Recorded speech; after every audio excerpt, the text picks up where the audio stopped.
right. Welcome in, welcome in. WWC.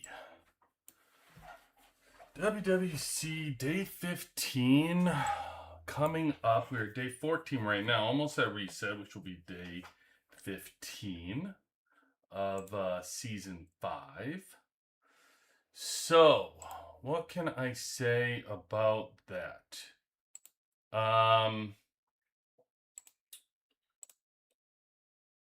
Okay, so where are we for property? Let's get into that. So, I actually want to get into a little bit real quick, just an overview of season 5. So let's talk about expectations going into season 5, all right? Because I don't know. As usual, I think a little overreaction. Some truth, some overreaction. So let's dial it back and let's have an honest conversation about season 5 right now, okay? Hey, welcome in. Always great having you, man. You'll like this. We're going to talk about a little honest conversation about season 5. How about that? So coming into season 5, I think everybody was really excited. Hey, Killer B. What's shaking, my man? What's shaking? So coming into season 5, I think you heard a lot of fighting. Everybody got excited. Everybody, can't wait, blah, blah. You heard that from the earlier servers, no doubt, when it first announced, and we've been saying it for a long time. So I think you have to understand that from server 3 to server, 132, and actually we have servers that are even bigger than that, higher numbers than that mixed in with us now. I don't know how high it goes. I need to figure out the range. I think we have like 190 and stuff that's in the server. So I don't even know, really. It used to be 69 to 132. I have to take a look at like where it actually goes up to now. I'm not even entirely sure. But I think you heard there was a giant off season that we had. We had like 3 months. It may be a little bit over 3 months actually, between season 4 and season 5. It's probably more like 4 months, I guess, in that off season. And, we had a ton of details going on. We had 2 server wars. We had a bunch of meteorites. There was, a lot of posturing, trying to figure out what was going on and stuff. So I think everybody, read it to death as far as what was coming up. And we were looking forward to a season number 1. And we were certainly looking forward to what we had heard about, which was fighting. There's going to be more fighting. It looked that way, multiple fight times a day and everything. So we were excited to get into the season to begin with, and especially with the fighting. Hey, Vader, welcome in, man. I think now we get into the season week 1, whole lot of same thing as other seasons, a lot of zombie killing, a lot of, same stuff, build your resistance up and everything else. Week 2 rolls around, a lot of the same. Zombie killing, resistance, blah, blah, blah. Not a ton of fighting going on. A little bit here, you can kind of scrap in the mud if you were looking for it. You had to create that, though. The game wasn't giving it to you. You had to really look for that and crave it to try to get to it. Then there's some bank fighting here and there at the end of week 2, and it really looks like, so when you look at how the game goes, the first, I'll say week and a half, the game is actually a little fast-paced. You're moving either down, you're grabbing your territory, 1, 2, 3, 4, 5, you're kind of just moving, you're trying to kill them, trying to get your resistance up real high, you're moving. It's a fast-paced, really fast-paced. You're involved. You're like, oh, all right, I'm in, let's go. And then they kind of pump the brakes on you. Like week 2, it's just, you'll hear a lot of people complaining because they pump the brakes. They don't go at the same speed as week 1 as week 2. They kind of just slow everything down. And if you look, we took this territory at the beginning of the week. We've ridden out the most of the week already having this territory right here in the center of the map. And if you look at when are you taking the 7, it's not for another 9 days. So I think everybody's looking at this going, well, wait a minute, you rushed us through here. We were excited for that. And now we're kind of stopped. And we got to figure out and find our way through here before you're going to open this up again. And, a lot of this is going to be finally they're going to open up the opportunity for us to cross war zones. And everybody's going to know how do you want to teleport between, the different war zones. And we're going to get into that and stuff and find and make it easier to fight, make it easier to take other banks. And, we'll start taking these banks in other areas because it'll be easier. And that'll occur. So there will be a little bit more battling as we move forward. But I think as we move in, what we really want to know is kind of, when are we going to get to really fight, right? Like, when are we going to, be able to scrap? And I don't think that's necessarily going to happen the way we wanted to or as fast as we wanted to. But this week, everybody was preparing for a slower week because you can't take the middle of that map for 9 days.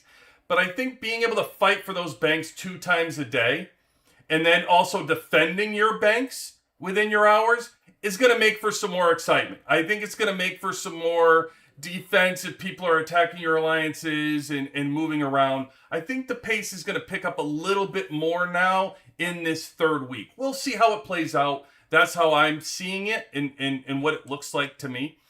But you just have to really look. You wanna take a look at this point, kind of where the if you look over here, like how much, let's look at what where are we here? Okay, so 71, we got 88. So here's Vader. Here's Vader and FS4 on. They're over here, and at some point now they're gonna have to figure out who to take banks now. I don't know where they're planning on going, but they're going to have to take somebody's bank coming up. And, UOU, I know, kind of crossed the line a little bit and took some territory. Maybe they shouldn't have. And kind of like poking the bear a little bit. So maybe UOU might be under it. Now, if you're going to look at the banks, you're going to see, this bank has 279,000 to plunder. Okay, and then you look at this bank and you're like, okay, what's this one have? This one has 280,000. So now at this point, you want to find what banks have a lot of money to sit here and take all their money. You want to plunder because again, there's no, necessarily moving forward anymore. So I wanted to straighten out a little bit about rewards because it's starting to be a little bit clearer. So if you look for first place rewards, you get influence points. Now, influence points are given based on the territory you take. Like, every single level is worth a certain amount of influence points. That's not new. That's old. You guys have seen that. And then also, so you got to have number 1 in influence points. And then you also have to control the middle of the map, the Golden Palace, which is the middle of the map. Or the Golden Palace and 2 or more war zone outposts. So really, whoever controls the middle and whoever has the most outposts with the middle will essentially win first place. That's how the season's going to work. So pretty straightforward. I don't have a problem with it. I think that's fair. Second and third place, it's going to be based on your influence points, but also you can gain it by controlling the middle if you control the Golden Palace, or you achieve number 1 in this Crystal Gold. Now, this is the one that's very interesting. Number 1 in Crystal Gold Tycoon. So there's 2 ways of looking at Crystal Gold and how they rate you. They rate you in Crystal Gold, and if you get into here, which is 4th through 10th, they start defining it. Achieve number 1 in Crystal Gold Tycoon bank investment. Achieve number 1 in Crystal Gold bank plundering. So see, in certain things, they're breaking down Crystal Gold by the amount you can get from trains, the amount you can plunder, and the amount that you get from investing. And they do those rankings instead. Now, once you get into 2nd and 3rd, it's no longer individual, and you can see it's just overall ranking. So you can really plunder the crap out of people so much that you might not have to worry about the investment ranking as much. Because overall, you're plundering the crap out of people. Or you can invest so good into these banks and have a good constant schedule of investing around your team that you don't have to worry about the plundering piece of it. And really, you're just overall ranked because you're investing and getting so much money. So there's a lot to do in this season with investing your money in the banks, plundering the banks, or the trains. Okay? And I have a week 2 video that I'm going to be releasing to kind of break down a little bit of that in week 2 and week 3. And then as I progress into the season, what I'll do is I gather a hold of the ins and outs. For those that have not been in season 5, what I'll do is I'll detail for you really like the winning strategy when it comes to banks, because I can already see what it is. If I could redo this season, how I would have done it. If I could redo this season, what I would have prepared the alliance for better, the steps I would have taken to be more successful. There's definitely a way to come into this season to get everybody on the same page and be more successful. No doubt. No doubt. If you could redo it, 100%. So I will detail that out in like a step-by-step video at some point as we get further into this season and go down. But this is really now kind of where you can do your focus on where you're going to go. So the crystal gold that you're trying to earn matters, and the outposts which have not opened yet matter. I will tell you the influence points right now do not even matter. I know that's strange to say. It's strange to say that the influence points, because it means so much, to say that they don't matter. But they don't. They just don't right now. So, the influence points that you're getting, once you get to the middle of the map, like, for example, the influence points you're getting for, let's say over here, as you come in and you're looking at these, where am I? Okay, so here's the middle, right? Oops. So here's the middle. So if you come in, oh no, this isn't the middle. Where am I going? Okay, so here's the middle. So if you're going to come in and you're going to look at the middle is worth, look at the point, 1.8 million influence points. Okay? And then you look at how many like the 10th is. The 10th is worth, does it say what this bank you get? I thought it said it. Maybe it's the outpost I'm thinking of. Let me see this one. Maybe it's the outpost one. 1.9 million, and then okay, so here's the outpost. Does it oh no, this is still the bank. Where's the outpost? Bank. Okay, here, outpost. All right, they don't tell you. So you have these points here. These cities, I know it tells me somewhere where the freaking outposts are. Trade posts. I don't know what happened to the points. It told me the points at some point. I don't know where they went. I don't know if it was on the banks or I had seen these posts somewhere. I'll look into it and figure it out. Waste time because it's somewhere there's the influence points. But the bottom line was the influence points, like when you just look at the middle being 1.8 million influence points, like this is so many influence points that if you start getting the middle, it makes up for so much. So it's just a whole nother ball game when you get there. That right now in the third week the next few weeks, we'll start worrying about more of the influence points. Right now, you want to worry about the fighting and the plundering upcoming for the next week. That's what we're going to be doing a lot of. A lot of fighting and a lot of plundering. Chris, you said something about Season 5. Didn't get a chance to read. You were preparing something. I don't know. So I will tell you right now where we are for Dooms, though. And I have that. So Doom Elites, I'm on 71. I don't know what these darn Doom Elites go up to. They could go much higher, don't know. The zombies, I'm at level 70 right now. These go up to 90, and then there's another 30 after this. And it goes from, this goes 1 to 60, this goes 61 to 90, and then there's 90 to 120, believe it or not. Chicken Charlie, always nice to see you, brother. Welcome in.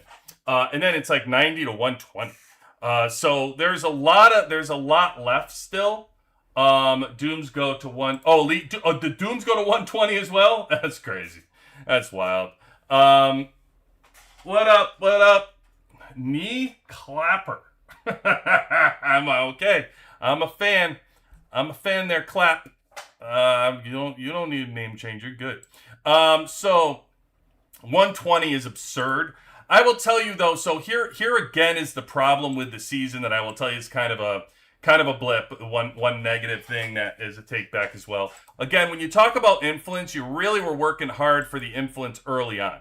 You were trying to, get the influence to move through this map to 1s and the 2s and the 3s and the 4s to kill the zombies that were guarding these. And then you got to 5. You were working really hard to beat 5. You killed 5, and then that's been it for a week. And I gotta be honest with you, there's nothing else to do with your resistance other than kill these little zombies and the elites to pick up your caffeine institute level in your factory. Now, right now, my factories, I have 2 coffee factories at level 30. These 3 are at 29. I'll probably be getting them to 30 tonight would be my guess. And then these will be maxed. My coffee factory for beans will be done once I finish these. My institute is 45. So the next step for my institute is to get to 50. Once I have my factories done here, level 50 allows me to update my protector field. And that's where I'll be using the beans. As long as I get to level 50, I'll be pushing the protector field. So that will be pushed pretty soon. Once I get, probably in the next few days, I'll get to 50 and I'll start pushing the protector field. Then you have you're trying to push the Caffeine Institute to get the ultimate resistance to level 60. Well, level 60, you're able to open up this tanker bar and this pilot bar and this missileer bar, which will probably be coming up. Now, these 3 are similar like you've seen in the past. You know what I mean? Those the air building, the tank building, you're used to seeing all of them. And then these are the ones that they warn you about because everybody gets the power boost from these buildings. And when we first had it, the first season and second season, we paid for it, and you got all pissed off because they took it away and we dropped our power. Everybody had that, right? You got a nice buff, you were $1 million higher, and then all of a sudden they took away our buildings. It was like, hey, what the heck, man, I'm weak again. Yeah, so that's what they're going to do. That's what these buildings are, I'm sure. They go up. Also, the Crystal Gold Shop will keep, so no problem really getting through for the most part. I'm not necessarily killing anything and investing. I'm just collecting my crystal gold normally. Getting all these regular things and items every single day are really not a problem. These are only available once. And moving forward, these are available as you move forward. Again, the coffee hats, the real goal is to get this coffee hat and these the Monopoly trophies. But other than that, I don't think you're really going to have a problem collecting all the useful items that you're going to need after season 5. You won't have a problem collecting everything as you move forward. But these bars are going to open up coming up soon. So as you can see, I'm at the end of the second week and I'm already level 45. By the way, I'm not knocking it out the park. There's a ton of people that are around the same level I am. Everybody's kind of in the similar, they're probably the top 10 of the alliance are around this, and you'll have the next tier and the next tier. We've tried to keep people as up to speed as possible in the alliance to try to keep them onto a higher level. So I would guess people, nobody's probably less than 38, 39. People are probably moving across for a week too at a decent clip.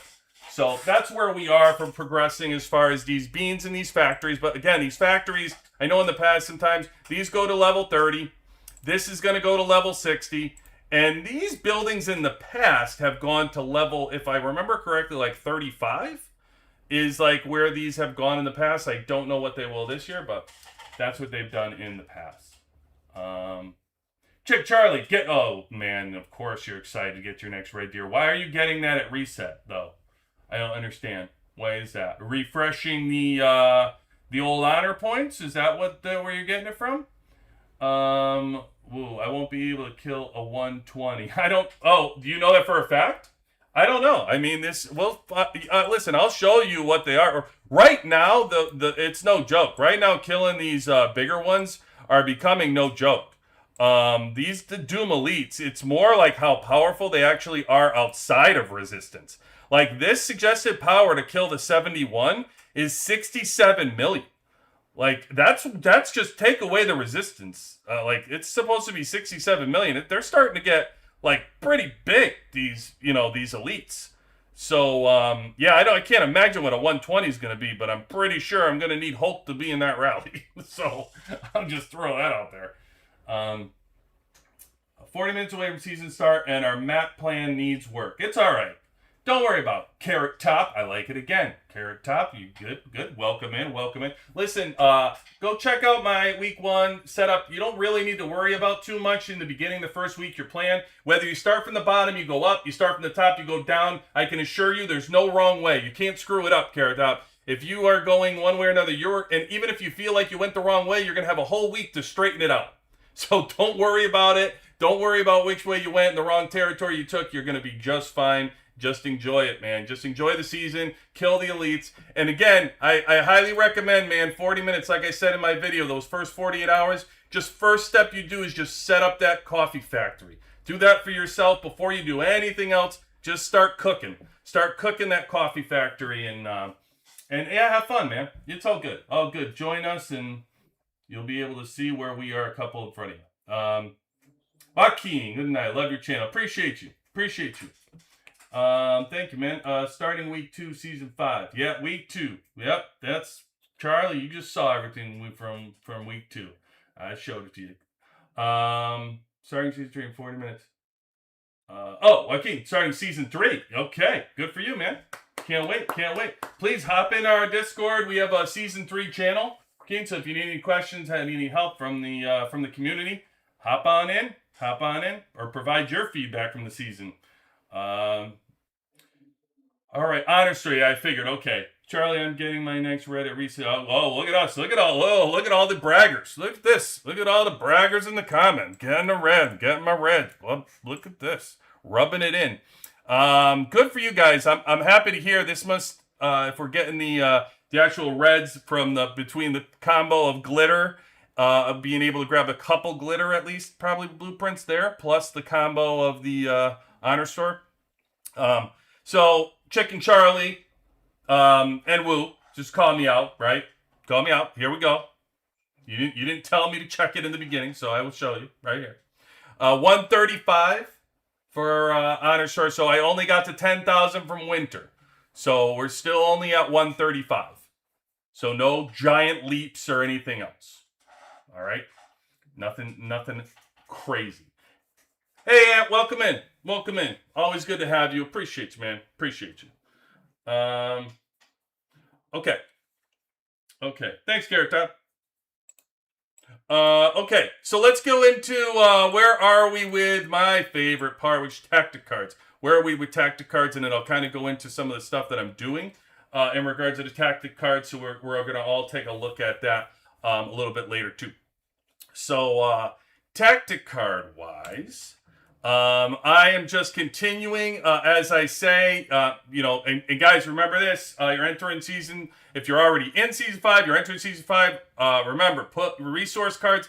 There is nothing else to really do for resource cards. These are just the best to just plug in your resource cards, because honestly, I've uncovered all the resource cards now and unlocked them. It's just these 4 purple ones you really want to set in, and do.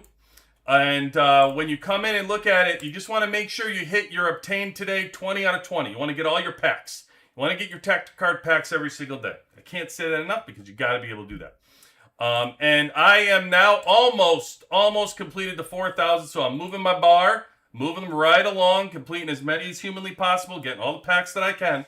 And this is where I've gotten. So I've gotten 3,845 points in the first 2 weeks. And I've gotten all the cards so far. And now, really, what are we looking for now once we get the cards? So we told you the core cards are set.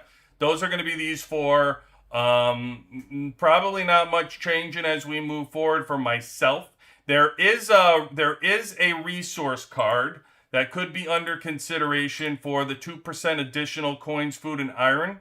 The problem that I have with this is I don't get any additional bonuses. And with some of these other purple cards, there's random attributes that you get, including increased professional experience from killing zombies. And you're getting that from all of these, professional experience. So I would rather have these cards and the random stats that come than the basic card that has no random stats. But if you're short resources and you need resources, then hey, listen. It is what it is, right? It's hard out there. Hard out there for a pimp. So I would recommend you do those. Now, what are we looking for the tactic cards as we move forward with all these packs?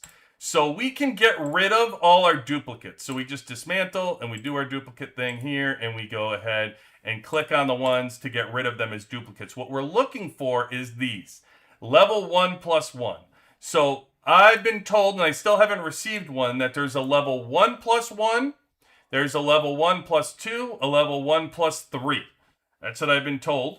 I can confirm that these battle cards and these resource cards go up to level 7. I've maxed out a couple of the cards. This one at level 7. Once I finish with the monster, I'll get into that in a second. But right now, I've maxed it out at 7. So you could theoretically, by maxing at 7, you go 1+1, you can get it to level 8. You go 1+2, you get it to level 9. I heard there's 1+3, you get it to level 10. That's what I've heard so far. I cannot actually confirm that I've done this yet. Have not pulled those cards. But that is what you're looking at when you're dismantling the card. So I just bring that up because I say be careful when you go to dismantle the cards, because you don't want to get rid of a 1+1 card that's not necessarily a duplicate. Maybe you're only using a level 1 card. Don't accidentally throw out the 1+1 card in yourself because you think it's a duplicate. So just be careful when you're reading these cards on the levels, okay? And then also I will say 1+2. If you already have a 1+1, don't be quick to judge to throw out the cards. Just kind of eyeball them. I know it gets out of hand. Try to do this more often to get rid of your duplicates too, to find the value of upgrading the card. Like, you can upgrade these cards, which adds value. So don't wait and just store them like acorns. I know you guys love to get your inventory up, and you sit there and you have all these, and then you wait a whole week, and you're like, okay, now I'll go dismantle them. Dismantle them like once a day. You're better off because you get all the tactical pieces, and then you can upgrade your card. And every card is a value to upgrade. All right. Two last things I want to touch on for these tactic cards. One being, somebody today in Discord showed me that they had 2 different of these Battle Streak cards that had random stats, and the random stats were actually different on the card. The card looked the same, but the random stats were different. And I thought that was interesting. So they were even different than the stats that I had for the card. And I believe it was it this? I believe it was this card. Let me see. This one. Yeah. Yeah, so they had this card, and they just had it as, I think, attack and hero hit points. And then they had another card that was only increases the damage when countered, which was really good to 7. So rather than update the random stats of the attack and hit points, really, like, this would have been great to upgrade the damage when countered, because it's a counter. The whole card itself is attribute penalty card. I think actually I thought it was their counter card, but they had two cards that were exactly the same, and they were different. I believe it was really weird. So I would say just take a look at your attributes too on your cards before we toss them out, and see what they are for the different cards, because your random stats may be different on the duplicate cards. You may think that they're just duplicates, but there actually may be different random stats, and you may like one random stats better than the other random stats, and you want to equip that card. So just take a look at those.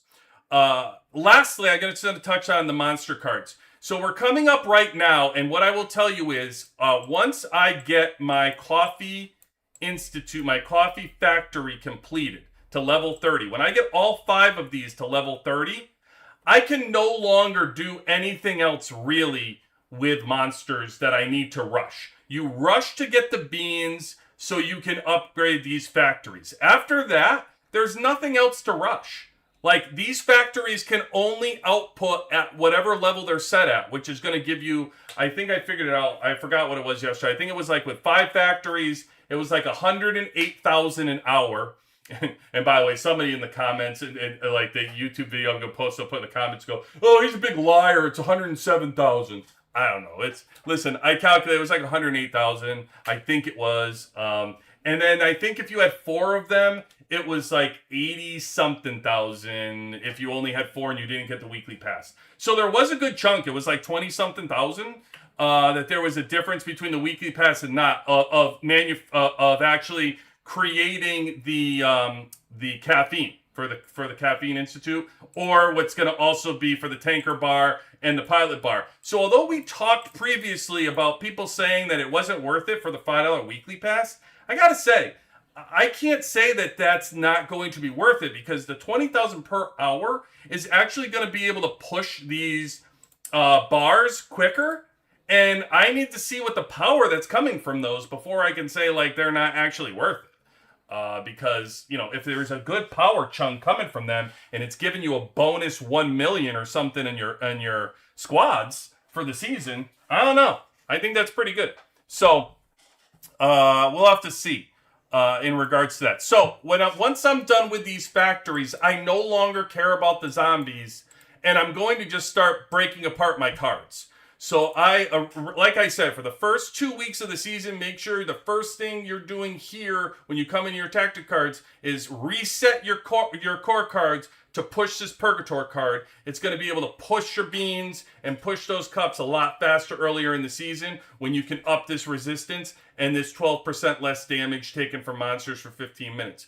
The more stars you use for this, I wouldn't recommend you're using your random cards on this, because again, this is really only good for most part the season. Like, you're not going to use this that much otherwise. So I reset this to level 1. I don't really care. I want it for my attack, for my defense, for the other core cards, for the experience. But for the beginning of the season, you have plenty of those card resets. Use them. Reset your core cards and push this Purgator card for the first 2 weeks of the season. I also recommend, yes, I do recommend that you go to Engineer. I know there was some pushback there with Engineer, but I do recommend you go to Engineer. And just for example, even Hulk took my advice to go for Engineer for the first couple weeks. So he's a whale. He's a VIP 18. He also took it. So if it's so stupid, I don't know why VIP teams would be taking it. The reason is really for the professional experience. Like, you know, you really want to get that the professional experience when you come into Engineer. I've said it over here. You get additional professional experience, and this is additional to your core cards. So you're going to get some buffs. It's not on the right side. All these right side ones for the season all match. They're the same for War Leader and for Engineer. So it's not here that you want it. It's really just the boost that you're getting over here for your professional experience, and a couple other things that become useful for you in regards to, listen, the first couple weeks, you just have to admit it and stop. You're a farmer. Whether you like it or not, you're farming. You're only killing zombies. You can't fight anybody. You can be as tough guyish as you want. You're going to have a kill event, sure, here and there, but for the most part, 20, you know, You're 99% of your week is farming. Like, you're killing zombies, you're getting the resources, you're killing zombies, that's all you're doing for the first 2 weeks. All right, and then you're gonna flip over, and now it's time to start killing things and everything else. So the other day I did flip. I am back to War Leader now. I always do this every season. First couple weeks I do it, and now once the fighting starts, I flip. And now we're gonna be fighting for the banks this week. We're gonna be going forward. So now the extra. Certainly the extra strength is going to pay for the alliance. And so now I turn off the selfish mode and I turn on the team help mode, and go over to War Leader again. So I recommend everybody do that with both your core cards, your tactic cards, and your Engineer. You get the resets, so you might as well use it. Now for any alliance, by the way, that shouldn't be just a general. You should know who I'm talking to when I say that for War Leader anyway. You're switching over to War Leader. The only ones that are out there that are switching are the power people, right? You know who you are out there. Don't be sitting there 75th in your alliance going, oh, QB, I should be War Leader. Listen. Pump your brakes, pump the brakes. You should be where you know you belong, okay? And it's good because the alliance needs half and half, right? As we get into these wars, we get into these things, we need to clean the bases, we need to clear that stuff, like clear the dead bases so we can move, and any kind of wars that we have, stuff like that. Both are beneficial. How are we going to get the when we get the bonus for the hospitals and the bonus for the training and for both of us use, right? So there's bonuses where people who should be engineer, you know who you are, And those that need to get the boost to help your alliance for power, go ahead and get it. It's only the top piece. There is a point in the last couple weeks of the season where you really fight those last couple battles that I will say that really, even those that aren't usually war leader can benefit from the push if you get it. There's really only, a lot of people that play the game should just be engineer 24/7 forever. And you don't need to switch. But the only time that it's of value for you to do is when all the nonsense is done and you're just going to kill, straight up kill, and you want to give yourself a little boost and a perk for you. Go ahead. You can make that switch. You should have plenty of reset cards. Should be the only time you're doing it. And then just go back to engineer for yourself and get all your free stuff. So it's only for a few weeks. You only the last few weeks of the season. Otherwise, even if you stayed engineer, you're just fine. You don't ever really need to change. But I'd understand it if you wanted that last little bump of power. Okay, so yeah, so once I will let you know what cards I'm going to use, and core cards once I reset that Purgator card, because got to figure out now where I'm going to push all that experience. There's a lot of experience tied up in that Purgator card for the core cards. I like the defensive cards to go in. I'll probably reach out and see there's some people in the first part that have already been in the wars and using those car cards. So I'll reach out and see how people are feeling in regards to experience and actually seeing the benefits of some of those defensive cards that have gone in when you're in the wars and stuff, and see if that's really the way to commit to. Right now, we don't have a ton of experience to be able to push I think that'll change as we move through the seasons. Season 7, Season 8, I think this is going to get a little bit more interesting with the core cards. You don't have a ton of experience to spread out too much. I think if you spread out too thin, you do yourself a disservice. I think you have to put your flag in the ground somewhere for the core cards. You don't just be in level 2 here and level 3 here, and you try to be too cutesy and figure it out a little bit. You got to commit. Like you have to commit to what you are, whether you're going to take. And by the way, to save yourself, just commit to whatever you're going to be in season, out of season. It depends on how many reset. Look in your inventory and see how many reset of core cards you have. Like I used a few just to get the Purgator card. I'm going to reset the Purgator card. So I think that's going to end up being like 3 of my resets. Now, with the points, I am getting another reset right here. This is actually a reset token when you do all the core cards. So we do get some more. So if you find yourself in your inventory, you have a bunch of the reset, don't be scared to use them. I would say like in season, pick what you want to use in season. You can always reset it and change it as you get out of season. If you don't for some reason have a bunch of resets or you already use them, then I would pick wisely, because don't forget, these main core cards were taken out of the season. Like this is now it's a normal thing for us, just like the drone and the gear and everything else. Our core cards are important to us. And that's why the experience plays such a big role in the season. Kill anything that you can get experience from. Pay attention to where you can get experience from. Use your stamina wisely. Treat them like gold zombies. Get that experience, because you don't get a ton of it. Once you get it here, that's it. It's a resource. It's a resource you should use. And it's freaking expensive outside of the season. And you don't get a ton of it. It's not worth putting money into outside the season. Unless they come out with something new. But right now, the way it's designed, it is not worth you spending your money on. So I would say just find where you can get that experience and kill it. I know that these little trucks around here, I believe these are worth experience. You'll get some. You get some from the zombies that are in the mud in these bases here. They give you experience. So those are the things you want to look at and kill. You don't want to just kill the random. Think about this. If you're going to kill a random level zombie, you only get the normal benefit of it. But if you use your stamina to maximize your effort, you can kill the ones that are in here and actually get the experience plus what you get from killing the zombie. Right? Of the resources, everything else, the level to move up. So all in the mud, you'll find different zombies. I know that some people have taken them over here. I think you can see here, they respawn in here in the beginning. So if you missed them in the beginning, backtrack. Don't be afraid to take the ride and backtrack. And if you're looking to kill zombies, it's well worth taking the ride to kill the ones in the mud to get the experience from it. So, because I don't think you just get random ones. I don't think you get experience. I know it pops up and tells me I get experience from here. I don't think the regular ones give me experience. But correct me if I'm wrong. I haven't killed one, and they're so friggin' strong. I don't think I killed one in like 2 days, 3 days now. But Vader. Let's see what Vader. Universal Zombie Reward. Oh, tactical. Oh, look at him. Look at the show off. Look at the show off with Vader. Nobody likes a bragger. Nobody likes a bragger, but I like it. I like Vader. Good job, man. Good work. Good work. He got the 1+2. 1+2 card. So good for him. So it does exist. I feel like that, that stupid little banner that goes at the top of the screen or whatever. The rumors are true. They do exist. So silly.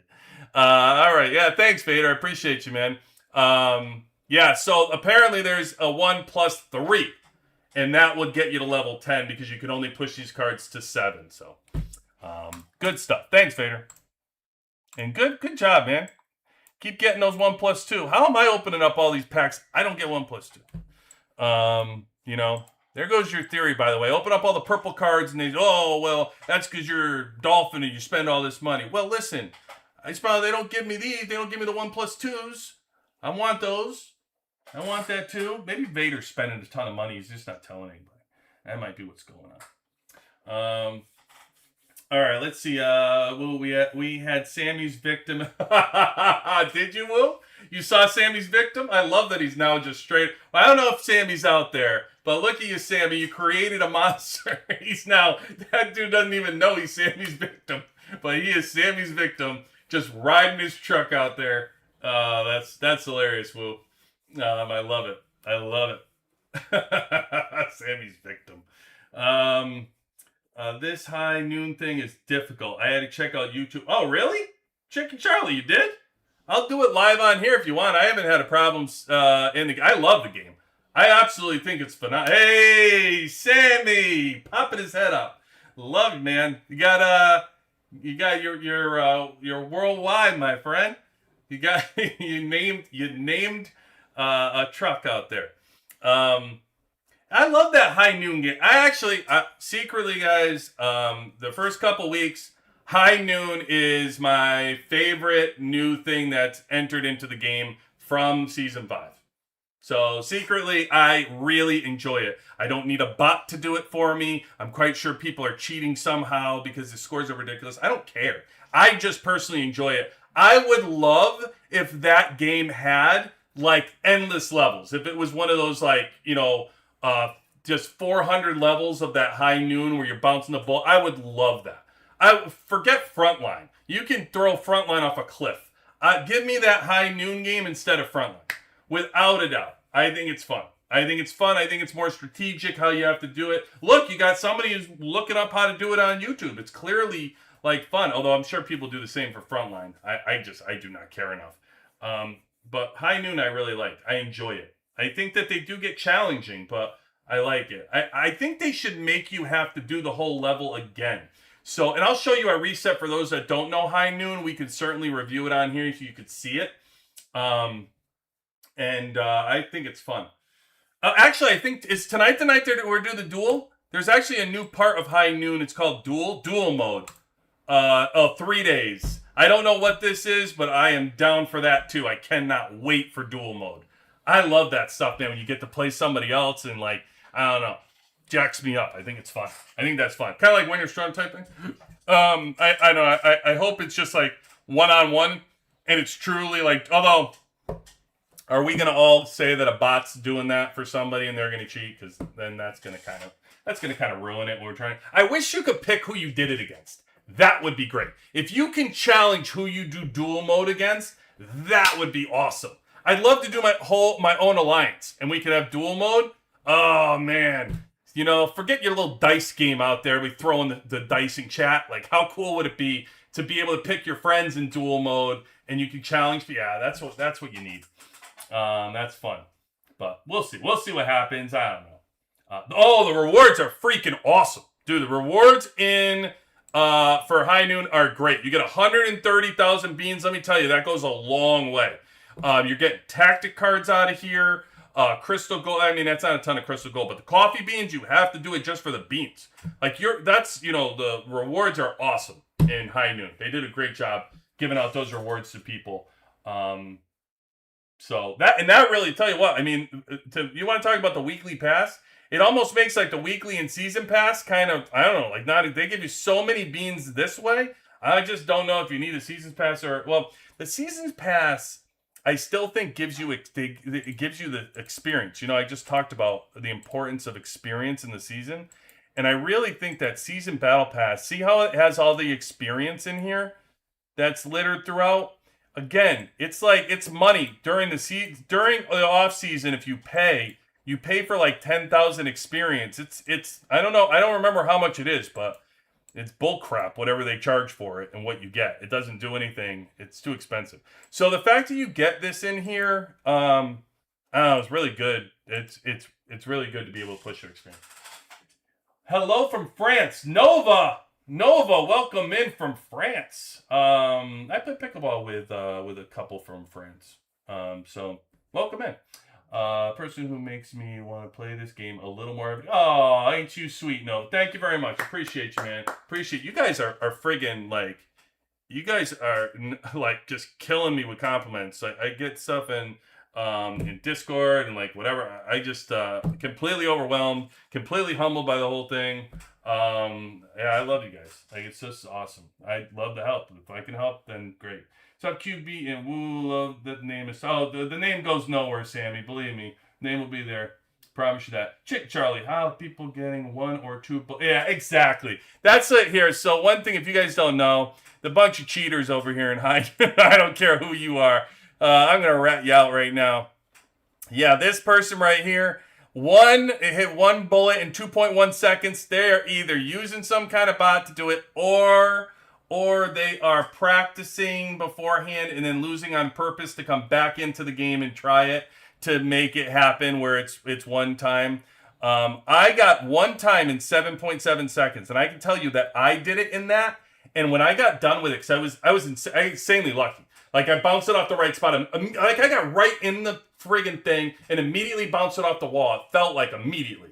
Off my first try, I got it, and I was like, oh my God, I bet you I did good in the rankings. I should have known. Somehow I ended up 408th. Like, I don't know. Like I said before, I honestly, it rubs right off. I don't care. The ranking rewards are just, you don't care. Like, I don't need a bullseye that bad. I'm okay. I'm okay with my own self. I can give myself a pat on the back to know I did a pretty good job doing it. And I have fun. I just have fun playing this High Noon game. So all the people want to ruin it and say, oh, game, yeah, they're hacking it and they're doing blah, blah, whatever. Just let me play High Noon. I just want to play it personally. I don't care who wants to hack it and get your mouse and do whatever. I just like playing it. I think it's fun. Eric, hey, there's Eric. How are you? Hey, Eric, thank you so much, man, for for pushing the info over and stuff. Appreciate you, man. Push some stuff to the Alliance. Always helping out. Just another awesome community member. Appreciate you, Eric. Thank you so much. Appreciate it. Dual mode kind of sucks. Oh, then you got to break my heart. Right into dual mode. I should have read your compliment first. Backhanded nonsense, Eric. Dual mode's got to be great. It's got to be. Maybe they'll fix it by the time it gets to me. Because there's always one location that's more beneficial 90% of the time. The player who gets the better starting. Oh, okay. But the base mini game is fun for sure. Yeah, I love it, dude. I really do. I'm actually gonna write. I know everybody think I'll get the bot response and whatever. I'm just gonna tell customer service that I hope they continue to game to give them the positive feedback. When I really like something and I find it entertaining in the game, I try to give the positive feedback to customer service. I don't try to just hit them up and only tell them the stuff that sucks. If I like something, I try to say something. So whether somebody listens, I don't know. Maybe they don't. If they don't, they don't. I'm not like I'm gonna come on here and be like, they didn't listen to me, I'm quitting. But I just tell them the feedback. Hopefully they keep the High Noon game and we move forward. So anyway, that is all good. I have to do my thing. Oh my god, I didn't even do it. Can you believe it? I got high. You know, I got to show you guys. I set up this whole thing for us to be able to compare results on things, and then I didn't even. Oh my god, I didn't change my team around. Sitting here yapping. I was gonna do this earlier, and then I didn't do it. Good. Well, if I fight King 30 times, this is gonna be real quick. I didn't do this. I got Murphy out of here, and I put Scarlet in here. Put Kim over here. Uh,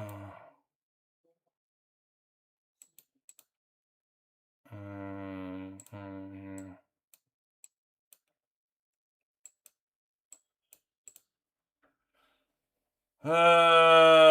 Crap.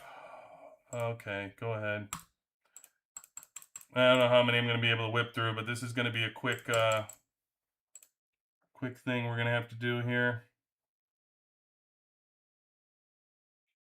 I don't know, Tigo. You're going to get to it.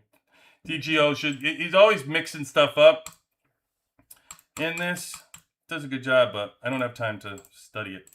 I got to just whip through these. Jen, we will give you air, we'll give you this, and we'll give you this. Let's see what happens. Okay. Just whipping through this thing today.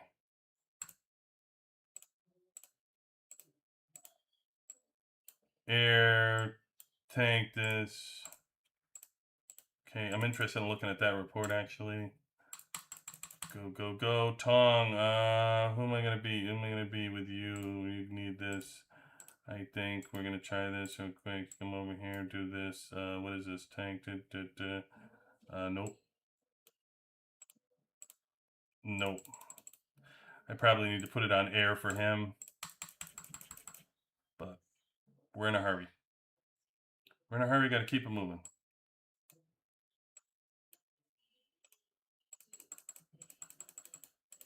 Keep it moving. Keep it moving. Good enough. Keep it moving. Root. All right, Root. I know you're going to beat me 3 times, so that's easy. Air.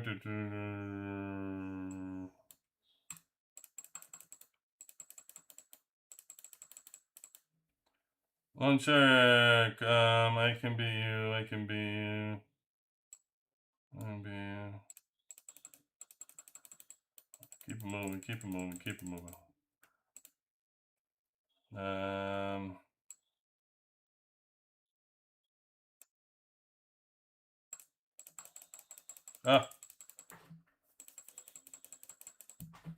Dragon.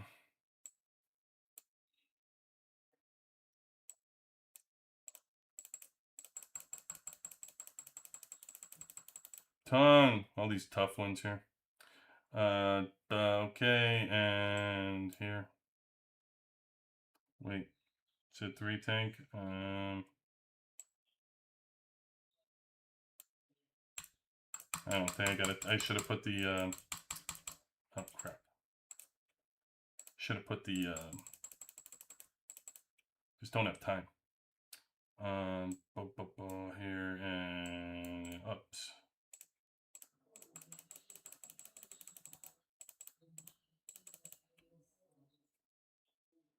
Let's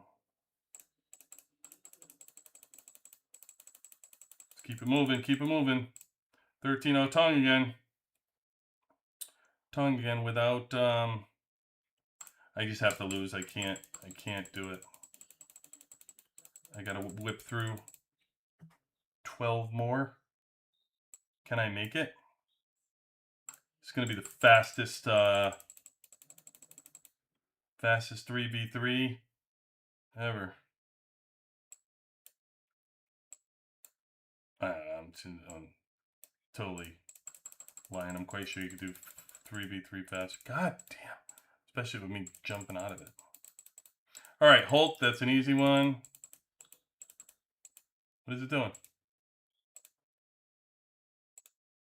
Is it freaking out? Doesn't like me clicking so fast. Come on. King, boy. I mean, guys, this is how quick is this? I mean, I'm king and king and king, and then Jesus Christmas.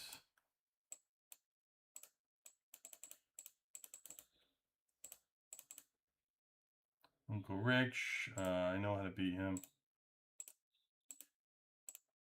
Don't know if I have time.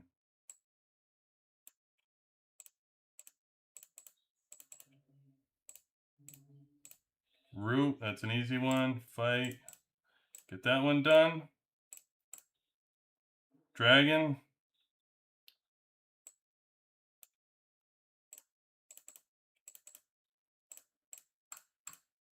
Okay. Hulk, come on. How we doing, guys? So we got 3 minutes. I'm gonna make it. I'm gonna make it. I'm gonna make it.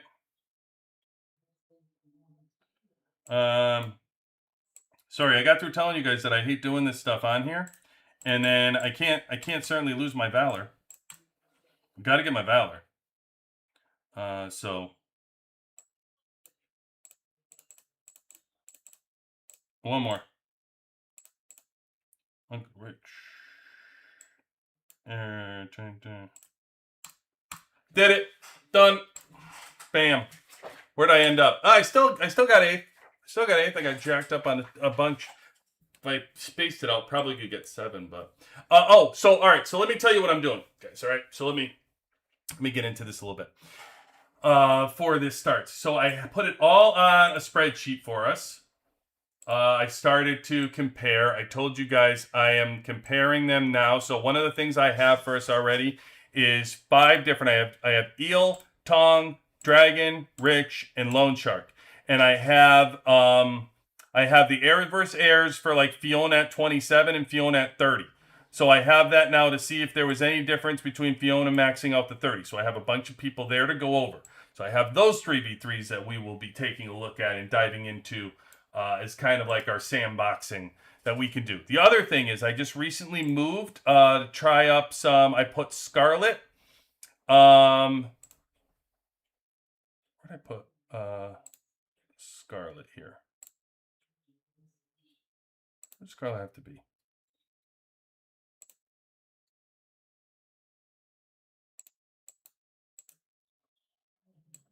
Yeah, Scarlet's got to be in the one spot to get the second person. See, I might have rushed and put her in the 2 spot. I don't think I want her in that spot. Let me see where she was. Let me see something. No, I want her here. I want her here. Okay. So I have, there's only 2 things. So I separated. So I just put Scarlet right now I'm using on tank. And Murphy is with air. And my missile is with my missile. I also want to do this for the next one too. Move that way. I was killing some zombies. I noticed that Fiona in the middle seemed to be higher than killing on Swift. I want to see if that's the same when we do the 3v3 with moving Fiona to the middle now. But I'm narrowing it down because in 3v3 right now, pulling somebody out and adding somebody for missile is making me overall weaker on missile when I'm fighting for the norm, no matter who I do, because it's not just about picking your battles of like, oh yeah, it's stronger against air or it's stronger against, certain things. There's a whole bunch of stuff that needs to be taken into consideration about you're going to have to fight tank, you're going to have to fight air, and you're going to fight missile with mostly the same lineup that you have. Unless you can switch around gear real quick, the lineup that you pick has to be useful in all situations for yourself. Now, moving around is great. Like Winter Storm, you can move around pretty quick. In some battles, depending on what you're doing, if you're just if you just have to move one hero around, you can sometimes do it. Gorilla is very easy, obviously. Move back and forth. But it's gear that becomes the hardest piece of it. So if you can have gear up there, then you can kind of do it. So right now, I'm just trying to figure out what best. What is this? Oh, okay. Got it. Yeah, because it's my... Okay. No problem. All right. I don't think we are fighting yet.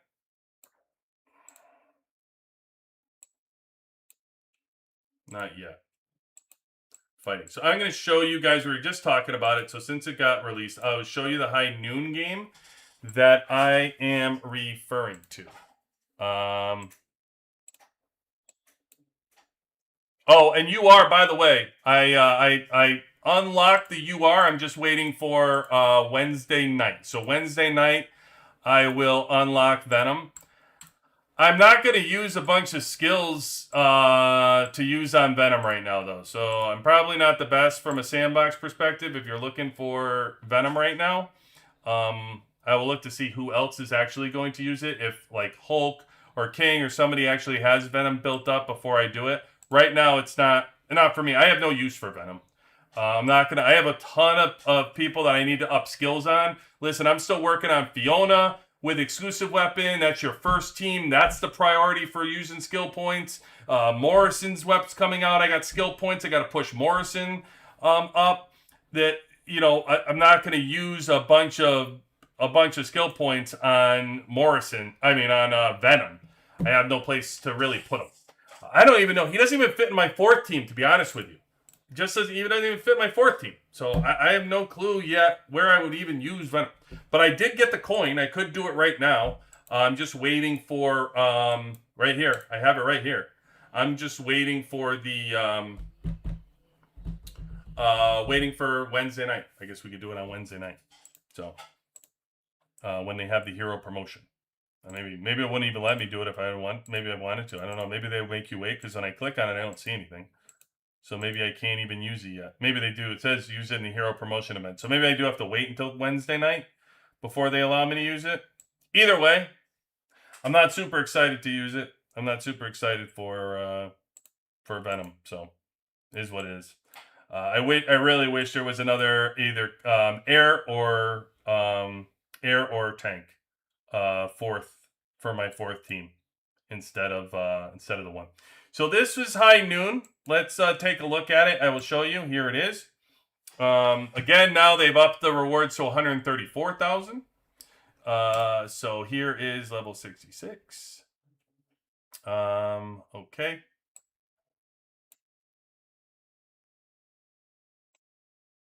Oh, all right. Hold on.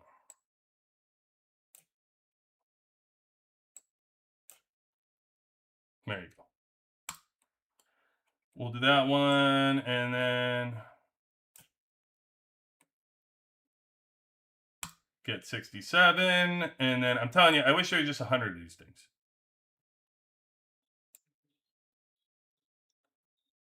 68.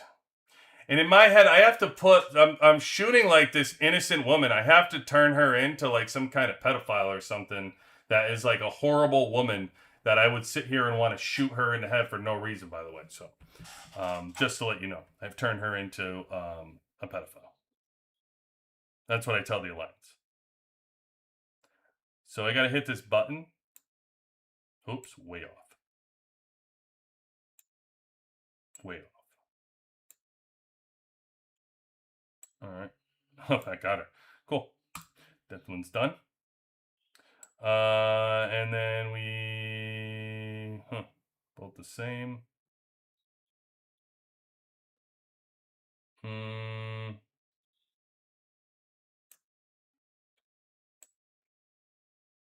have to bounce this.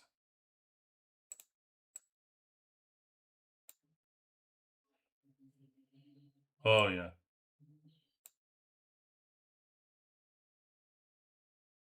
I think it's got to hit it.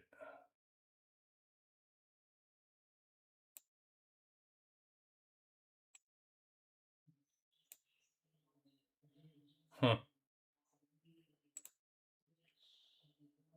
Let me see if.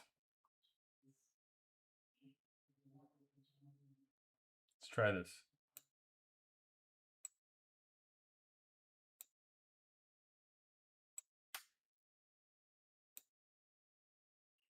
Oh.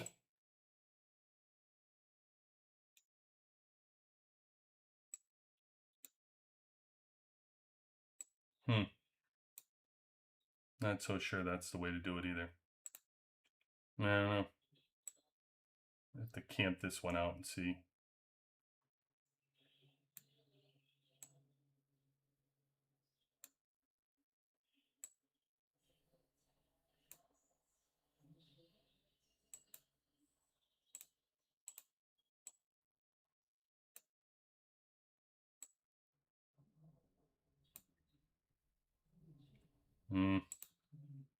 I'm not sure.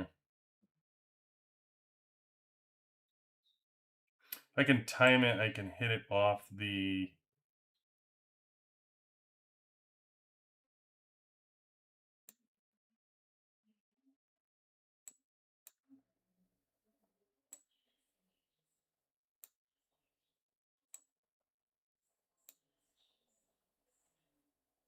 Huh. I get it close to her.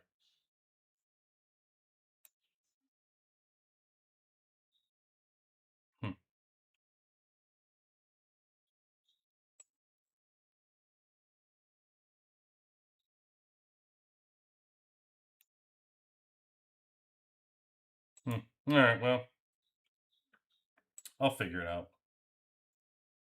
I'll play with this all night.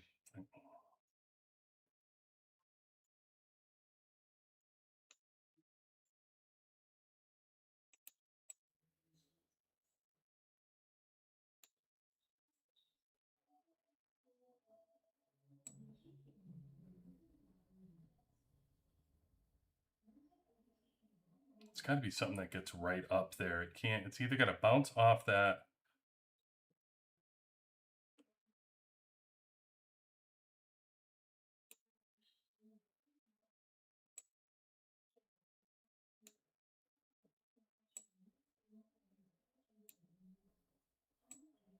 God damn it. So close. I don't even know if this is the one. It's too close to not think that it's going to be there.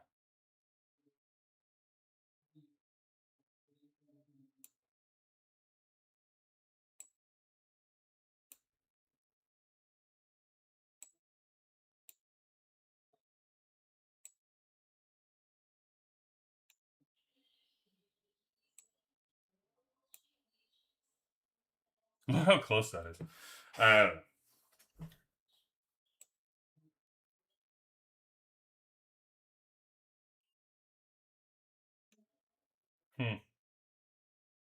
No. Either way, I'll figure it out tonight. I'll do it and figure it out. Either way, I have a blast. I could literally, I could use the whole live by just playing a dumb game because I love playing it. I would sit here for an hour to do that. I don't know why you would go on YouTube and figure that out, man. Like, why would you do? Why would you tell me? Did you really figure it out? Why would you go on YouTube and figure that out? Like, why wouldn't you just keep doing it like over and over and over again until you got it right? That's not fun for you. That's fun for me. I know it doesn't seem frustrating. Like Frontline gets me frustrated. I'm just like, I don't know. Maybe it's because I don't care enough for Frontline. I get so frustrated. I'll throw my phone with Frontline. I just don't. I like. I don't care. We're getting closer to the deco. We love the deco. We loves the deco. Oh, see, here it is. It is here. So it's this event right here. Hero promotion. So I have it. So I have the coin. I can do it. I'll wait. I'll wait until Wednesday night and we'll do it. We'll do it then. We'll do the hero promotion. Like I'm telling you, I'm not. Attack 3 random enemies, dealing energy damage equal to 1,076% and applying 1 stack of corrosion. Okay. In battle, boost Venom's energy damage by 15% for each promoted hero on your squad. Additionally, okay. I don't know, that's interesting. All right, so boost Venom's energy damage by 15. I don't care about him, but for each promoted hero. So does that mean like I need to put him with like tank? like Scarlet and Mason because they were promoted. Because it only says promoted heroes. So the only ones that were promoted were what? Like Scarlet, Violet, Mason. So I mean, to me, this is if I'm understanding that right, because that's what it says. Then to me, they're promoting for you to use. They know you're not going to use Venom, and it's meant for your fourth team, where your other promoted heroes are, and they're more telling you to use. But how many missile people do we even have though? Do we have another one? We have Venom, and then is there one more? Oh, okay. So you put them with Elsa. What are these heroes dealing though?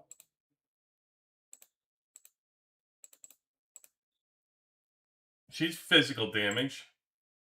Physical damage. Physical damage. So what the hell do I care? There's nobody else that's promoted that's even energy damage. Why do I care? Unless I'm not reading it right. But is that what you guys are getting out of that too? It says for each promoted hero on your squad. You guys reading that right too? That's what I'm reading. But why would I care about a promoted hero? Why would I care about a promoted hero's energy damage when none of them that have been promoted use energy damage? They're all physical damage heroes.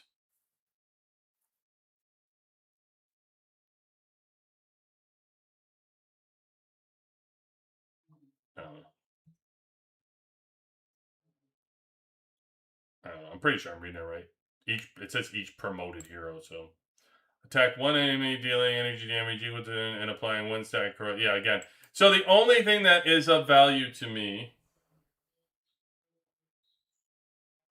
Yeah, exactly, Baja. Right? That's what I'm talking about. A bunch of bullcrap. It's useless. I mean, I have never been this uninterested for a UR hero in my life. This is just garbage. Especially now, guys, because listen, you're not arguing anymore about just UR heroes and mixed squads. You're arguing against exclusives. 5 exclusives. So you have to throw somebody's exclusive away for this. And like, yeah, I'm not interested. There's just no way I'm interested. I can't even tell you that I will sandbox it. I can't promise you that. Not at least anytime soon.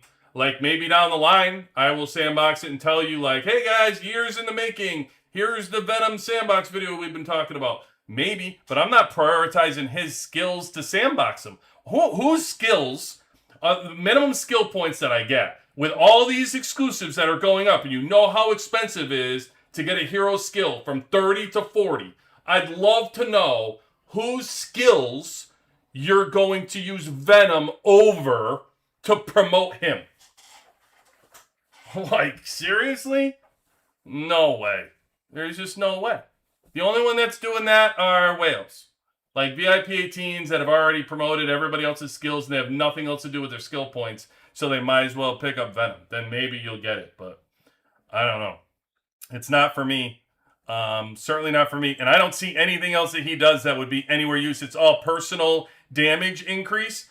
And yeah, okay, he could be a damage dealer all you want. You're trying to tell me that Venom is going to have more damage dealing than any of your exclusive weapons that you're using? On Missile?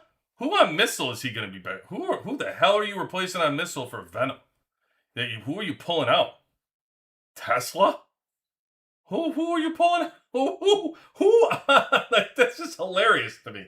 Who on earth would I pull out a Missile to use Venom? And then I'm going to use him on a mixed squad. Like, it just seems crazy, right? He seemed okay. So, I'm sorry, Eric. I missed your other comment too, brother. Hopefully they'll fix before you guys get there. And auto join rallies doesn't work. In other words, are you talking about the What are we talking about there? Are you talking about the duel? Fix it before you guys get there. And auto join rallies doesn't work in other war zones. So when you're stuck defending a position, trying to Auto join. Auto join rallies on zombies or on defending? You said defending a position. What kind of? You're in a bad alliance, Eric. Who's not joining your rally to do it? You can't get enough people to join a rally. You got to have them join a rally immediately, man. I know you guys don't have a ton of people, but if you're fighting, you got to have. I made a little video about that. I watched a rally today from a lower alliance, and man, it was rough to watch. What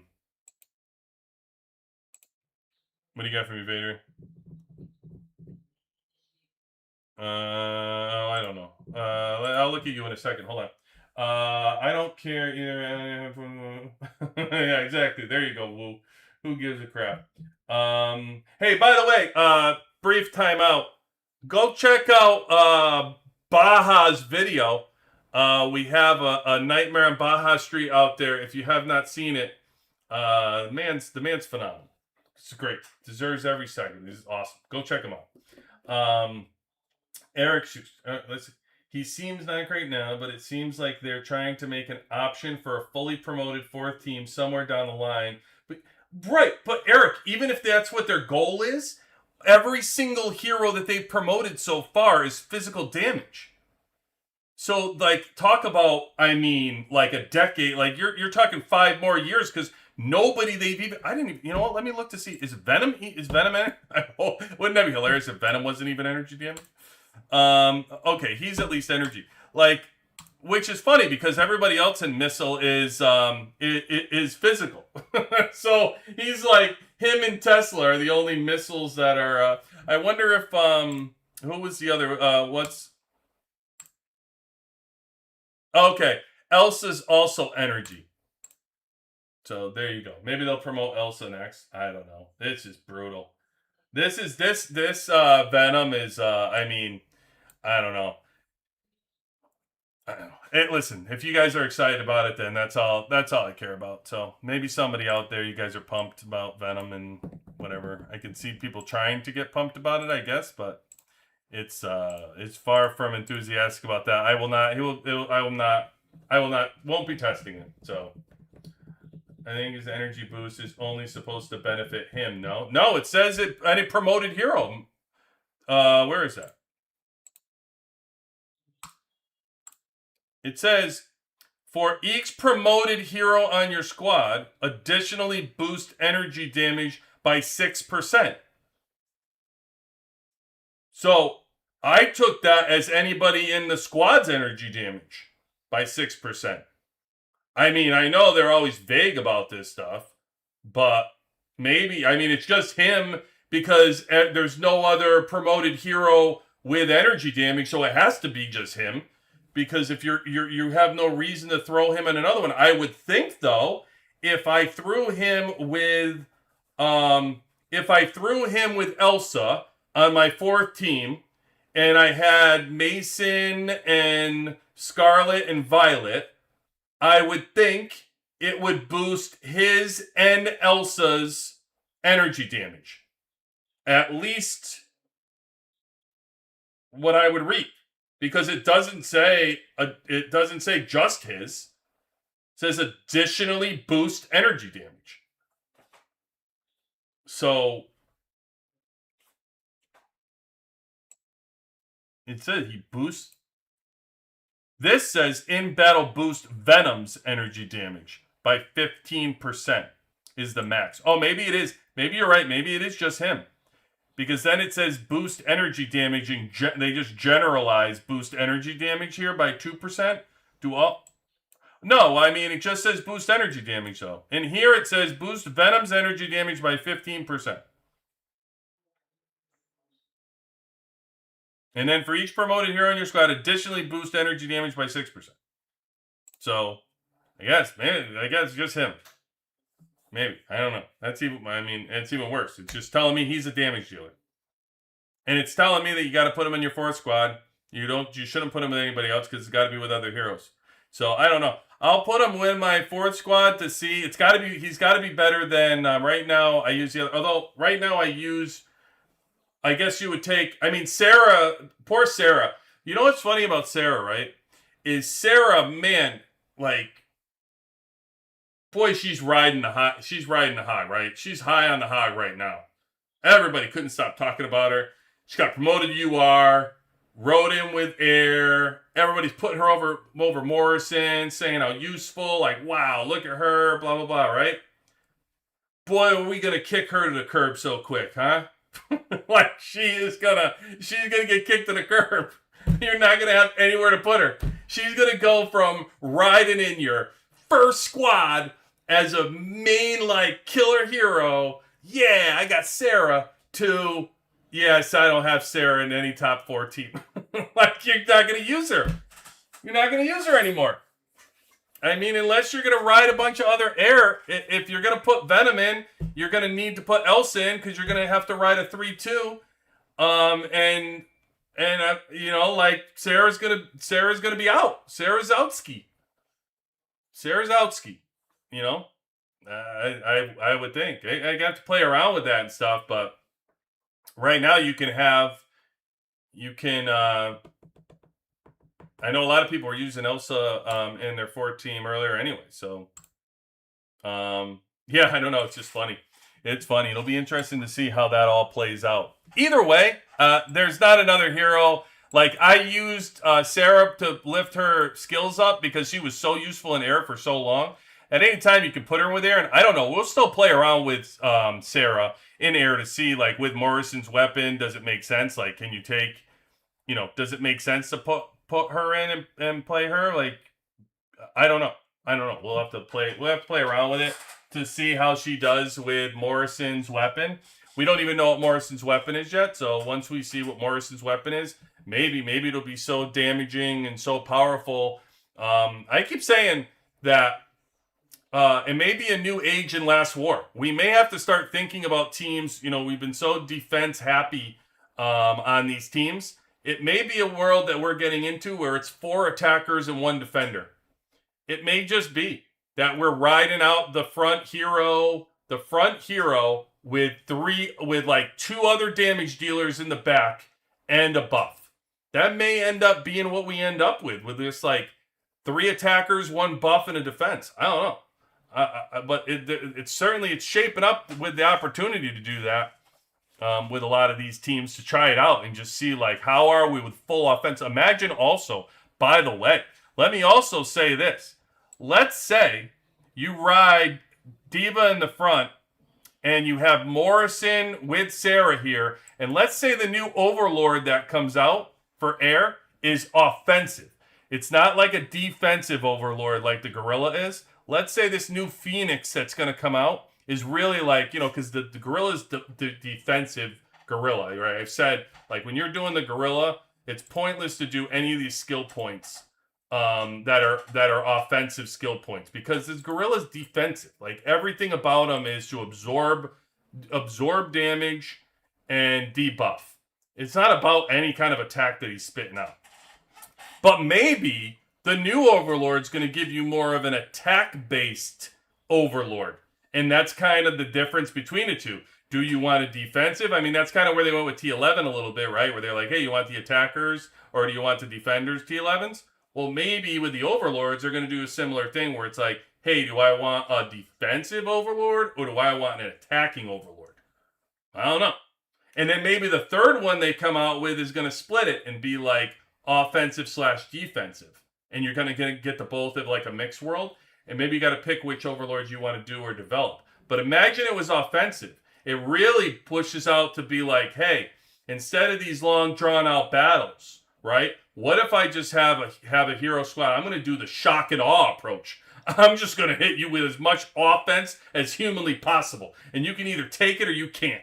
And I'm just going to pound the shit out of you. Like, here's my Overlord, and here's my team, and my front hero, and all my damage dealers. You just bam! And just, like, put as much offense as possible in there. And just, you know, just bring it from all over the place. I don't know. Maybe it just flips the whole game on its head.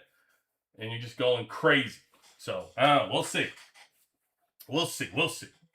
But, yeah, we'll see about Eric. Yeah, definitely, as usual, like, a lot of these things it is what it is. Vague writing, I don't really care. I still won't use them. If the energy damage is for him or the energy damage is for somebody else, I still won't be using them, so it won't matter to me. But it is what it is. That's why I didn't bother with Sarah, which is fair. I mean, if you didn't have it, it's fair to just ride out with Morrison. Sarah was stronger. It was stronger with Sarah, but it's all good. You weren't losing anything right now as you moved to Morrison. So I don't think anyway. We'll find out. I have to sandbox that one. Vader, we can't teleport to other war zones now. What do you mean? What do you mean? Why can't we? I thought that was the whole point.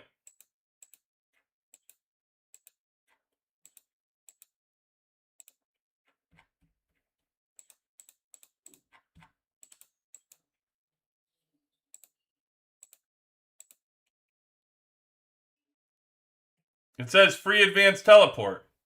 Relocate your base to another spot. Place spot. I don't want to use it.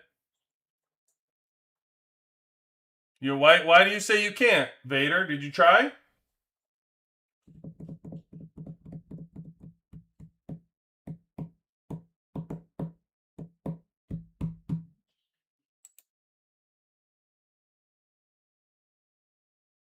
See, he says we can, Vader. Vader's just trying to make me use up my free teleports. That's what he does. Oh, you said you can. I'm sorry. My bad, man. We can teleport. I read you wrong. I thought you were saying we can't. Okay, got you. Yeah. So the problem then we get in with the teleports, right? Is I don't know how many free ones. So Eric and I know Sting have also commented. I don't think that they're going to give us a lot of free teleports. So we're going to have, if you've noticed, you can put the blue flag for anybody who's R4. You can see here, I can set assembly point because I'm R4. If you're assembly point, you can set it to wherever you go, and you can use your alliance teleport to kind of pop around. You get one assembly, you get one blue one to use in another war zone, and you get the one to use in your own. So you can have two different assembly flags. And then I noticed when you go to use your alliance teleport, it now asks you if you want to go to the blue one or you want to go to the one in your war zone. So you can pop around. So that'll be for that. Deathwolf, what do you got? Another Overlord. No one has powered up the first one fully yet. I know. They're gonna, though. It's coming out. I mean, it's gonna happen. Like, you should have known when it said on here, right here, Universal Overlord chart. It's a universal, bro. You don't need universal unless it's more than one. So, yeah, it's coming. No crazy details yet, but I mean, other than they changed it, originally it was supposed to be Eagle, now I heard Phoenix, so we'll see. Whatever. I don't know. I don't know that many, like, obviously, like, free to play, low spender. I don't know what they're gonna do to make you want to develop that versus the Gorilla. If you're not going to use it for a specific team, it's very hard to see how they would make you want to. So I don't know. We'll find out, I guess. We'll see. But they're definitely going to be another Overlord. That's no doubt. Whatever our alliances had versus opponent in our grouping and wouldn't let them do the free versus attack teleport. Oh, really? Dude, that's wild. That's wild. I mean,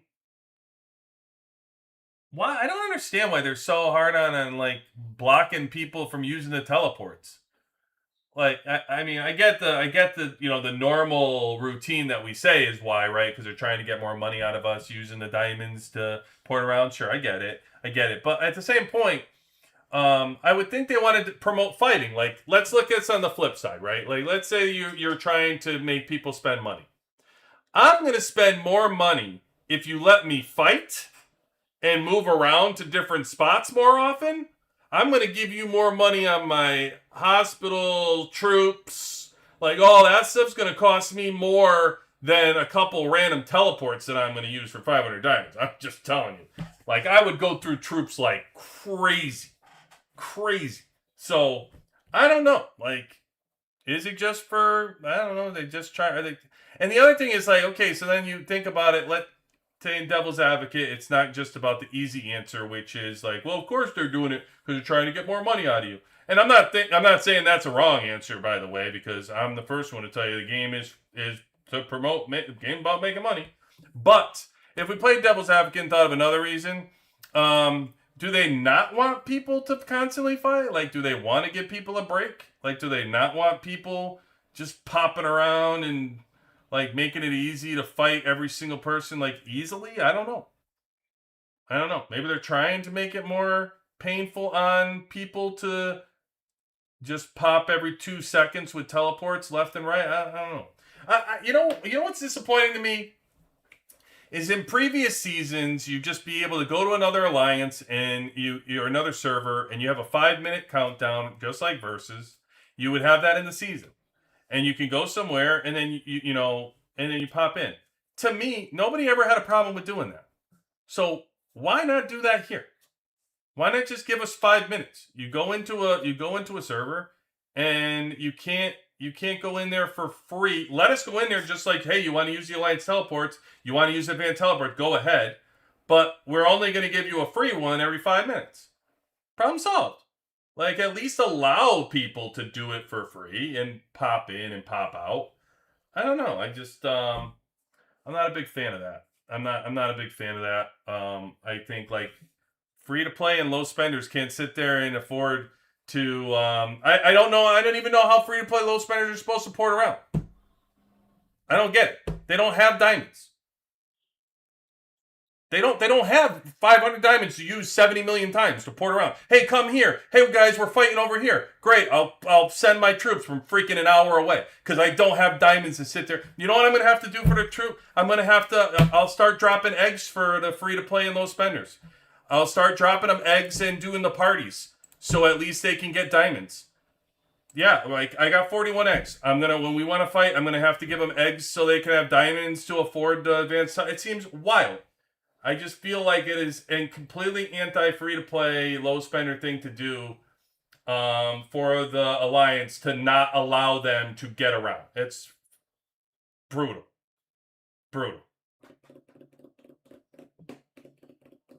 Yeah, I don't know. I'm gonna have to. We'll experiment into this. Look into it. I mean, if that's really how it is, little I matter. But like I'm promoting the high noon thing, I also complain about that because I don't think I don't like that for my alliance. I don't like that for any of you out there to have to sit here and struggle to move around. I don't like it. I think it's dumb. Straight up, I think that's dumb to do. I think it takes away from the season. It doesn't allow free to play low spenders to experience the season as much. I mean, shit, you're gonna get into mid spenders. I mean, you can't just afford to use 100 damn teleports. I use them for meteorites, and it's a strain on me when I start using all those in meteorite. So, damn, I don't know. That's really upsetting to me. I don't like it. I don't like it one bit.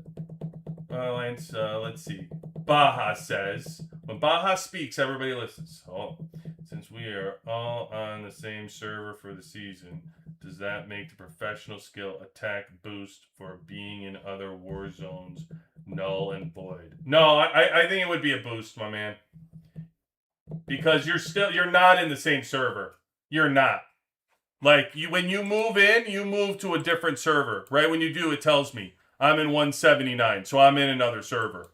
It makes it very clear to you you're in another server. So I think the profession skill would count whether it's in your server or outside of your server.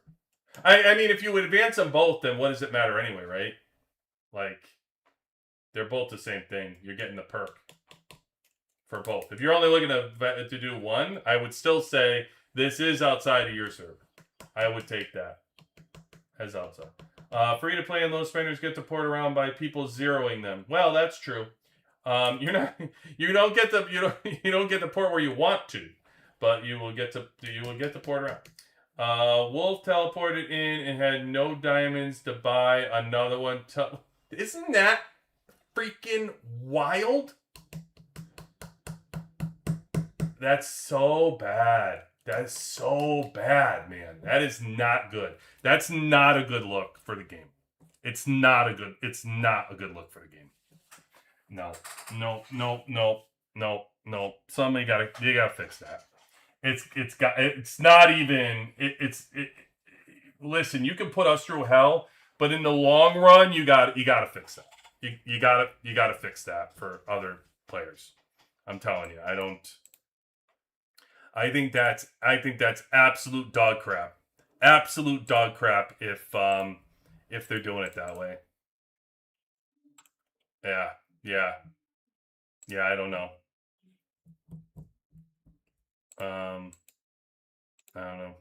See, everybody that talks about the developer, everybody wondering they're not listening to them and they're not blah blah blah, should use their power to talk to them about this. That's what they should use their power for. You want to talk to somebody, tell them to freaking let people teleport every 5 minutes for free. Although, why did I have a free one though? Hold on. So something's up because when I went to do it, it said that what's the free one? Where am I getting the free one from?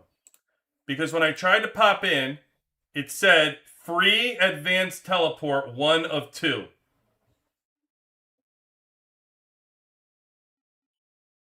Is that one of my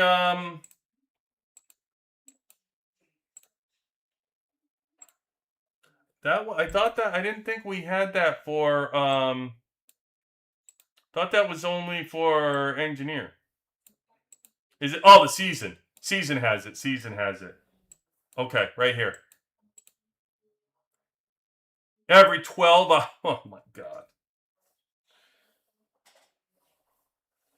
Yeah, I want to bash my head against the computer. That's so dumb. That's really just a dumb. Who was the guy that we were saying made the mistake that they were doing in the season? Who was that? Randy? What were we calling him? Randy? What's his name? Remember we said he made the component chest there for a minute where the components couldn't you couldn't use it to upgrade the missile? Who was it? We were calling him Randy, right? That dumb that made that suggestion. Hey, why don't we have component chests and not let them use it for missile? Yeah. Hey Randy, this is a dumb move as well. Why would you not let people have free teleports more often? Are you afraid that free to play is just going to dominate the game too much by giving them the 5-minute teleports? It's just going to be too much. The game can't handle. The game can't handle Death Wolf pounding away at the servers every 5 minutes. You're trying to protect the season. It's just, come on, guys. It's just silly. It's just really dumb. It's a dumb move. It's a dumb move, guys. It's very dumb. So hopefully they get that right and they straighten it out, even if it's not for us and we're the guinea pigs. And they go, oh, thank God you made that right and you straighten it out for the other seasons. I'm okay with that. I understand that there's a certain point that we do things first. There's kind of a perk to the fact that we do things first, which we've been used to. That we kind of, we get used to it and we experience it and we go through it. This is not one of those good things. This is not a fun thing that people should have to get used to as the game moves on. So let's not do that. That's why I was commenting that way, Death Wolf. I know you showed me you were smashing kills. I'm a big fan. I'm a big fan of it. That's what I'm saying. The game said they can't allow you around. You're smashing everybody. Game needed to prevent. It was too much smashing. It's just dumb. I mean, all jokes aside, I usually play around and joke around for stuff, whatever. But this is really, like, I was upset about the component boxes and the missile thing. This is a dumb thing. It's not good. Not good publicity. I'm all for money grubbing and stuff like that, but you can't even enjoy the game. They can't enjoy they can't play the game. They don't have a teleport. So every 12 hours, they're allowed to port into one specific spot. And here's the secret, guys. On Kill Event, all you really need to do is just port the free-to-play low spenders once, and they can't come back to fight. You got them. You got the whole alliance. Just port them out one time, and the alliance won't be able to come back. They'll have to just fight with the same, 5 people. So you'll be all set. You'll be all set. Be like, sorry, I would have came back, but I couldn't. Whatever. We'll find out. We'll find out what ends up happening. All right, guys. Gorilla, loving Gorilla all time. Bond, $25. I think you get enough to pay for, just for the bonds. You get six right here. Seven, eight, nine, 10, 11. So you get 12. You're going to get 12 of the bond badges. The bond badges are worth, obviously $50 for 10 in the weekly store, around that. So that alone is a good buy. So do it for what you're worth. I would say for all of you low spenders, save your money. Save your money right now for anything Gorilla based. I would not be pushing the Gorilla if I was a low spender anyway right now. I would kind of be holding my cards close to my chest and waiting for that next Overlord to come out. You may have to wait for a while, but listen, those people that like to hoard things, you like to hoard inventory items, this is one of those times. Normally, I always say, I don't know what you guys are doing out there hoarding stuff, right? So I say that inventory's power. In this case, I'd hoard. If I were you, I would be hoarding my Overlord inventory items. I don't know. Will they force you to use them on the Gorilla? Because they do have like a Gorilla, like the Overlord shards. Some of them do not. They have, let me just take care of this.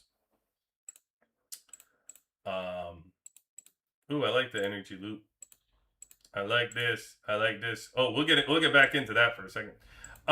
So when you think about it, right, you have these that don't have a picture of the Gorilla, and they are universal, right? These don't have a picture of Gorilla for the training guide books, but all these do. Now, will they, because they have a picture of Gorilla, does that mean they're going to force you to have to use those for the Gorilla?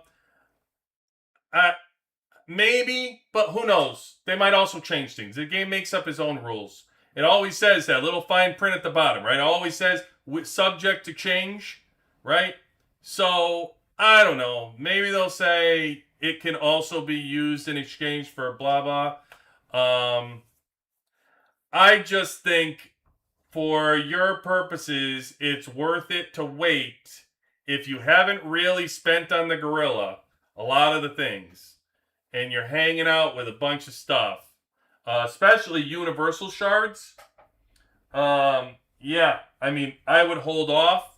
I wouldn't be purchasing too many bond badges and trying to push that. Especially you're a low spender, you're probably not doing that anyway. But definitely not. Wouldn't be pushing them in the honor store by buying prints and all that good stuff. But yeah, I'd stay away from any of the Overlord. There's so many things for you to upgrade on your base. That's better. Your gear. There's so many places you can go.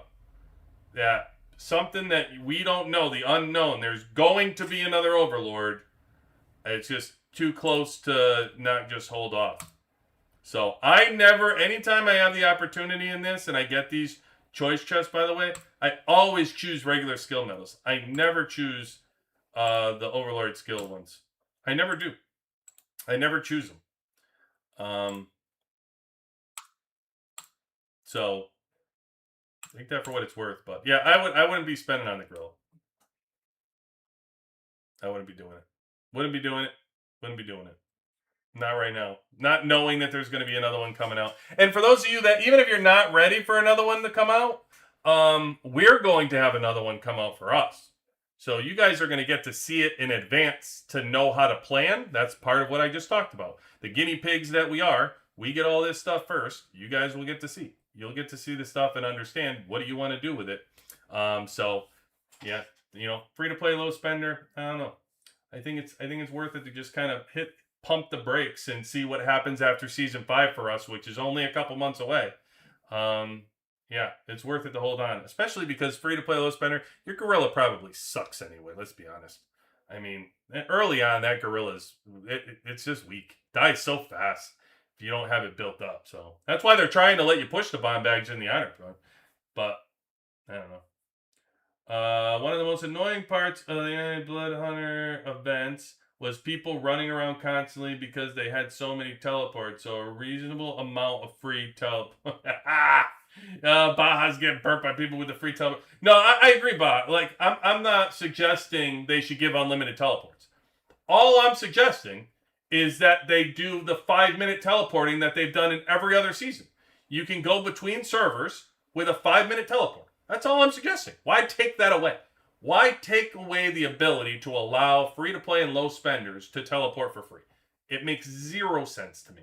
It never has, and never in the history of me playing this game, in now over, 2 years? Over 2 years now, I've never heard somebody come to me and say, you know what really sucks is the fact they let people teleport for free between servers. Man, they got to get rid of that. It drives me nuts. I've never heard anybody say that. Never. Not one person. So, I often say this in like my actual job in life. It's like, oftentimes when you're trying to fix things in business, you're trying to fix things anywhere, right? You address things and you go, hey, how can I make something better? So everybody offers, how can I make something better? You know what often you need to also take into account? You also want to take into account what's working. Because you don't want to take something that's working and fix it. And then make the one thing that people were happy about angry. Like, you want to also take into account what works when you're in the middle of trying to tinker with things, right? So that's just something that people often are looking to get their grubby hands on things to fix. It's just something to take into account, to not touch the things that work. And I can tell you one thing that worked: teleporting for free to other servers. During versus and during the season, during whatever, it worked. 5 minutes is fine. As Baja said, you don't need to give people unlimited time. But listen, 5 minutes is a plenty of time to make somebody wait for a free teleport. 12 hours is unreasonable. It's completely ridiculous. And it's a slap in the face for anybody that really wants to play your game, to make them wait 12 hours. It's absolutely stupid. So, anyway, I'll say that. That's it. Rant over. I can't give me a fire up. I'll rant about this all day long. And for what it's worth, as comical it is, hold your laughter for 1 second. I'll write something and complain about it. Okay, now go ahead and laugh. Yeah. Ha ha ha ha ha. I know. Listen. I have no delusions. I will get a lovely email back that'll tell me that it's meaningful. I don't know. Listen, I don't know whether it works, whether it doesn't work, what I do know doesn't work is not saying anything. I know that will work for sure. I know not saying a word will 100% not change a thing.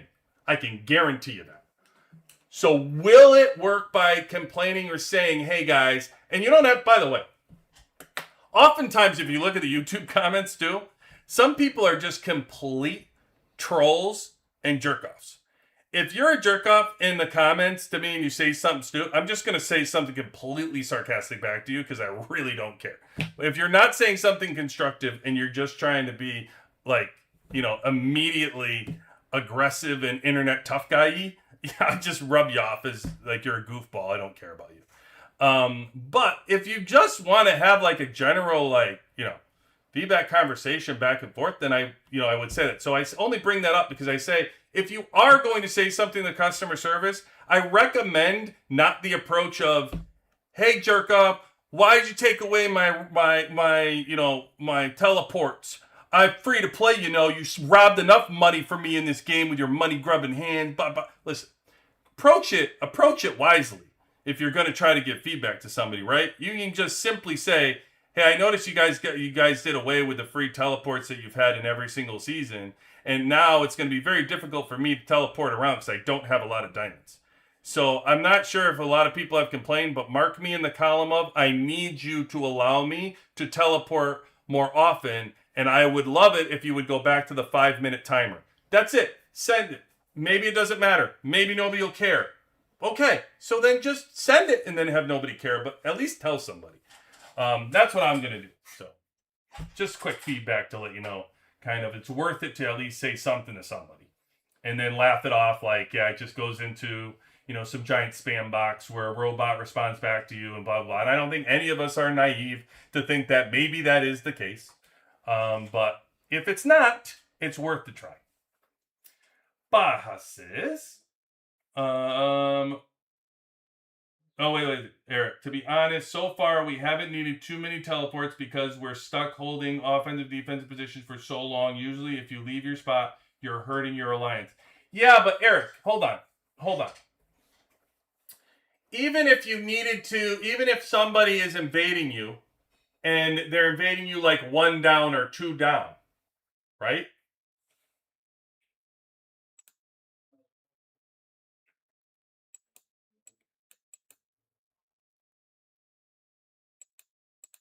Even if they're invading you like 1 down or 2 down, um, you still have to move, right? Like let's say we're here.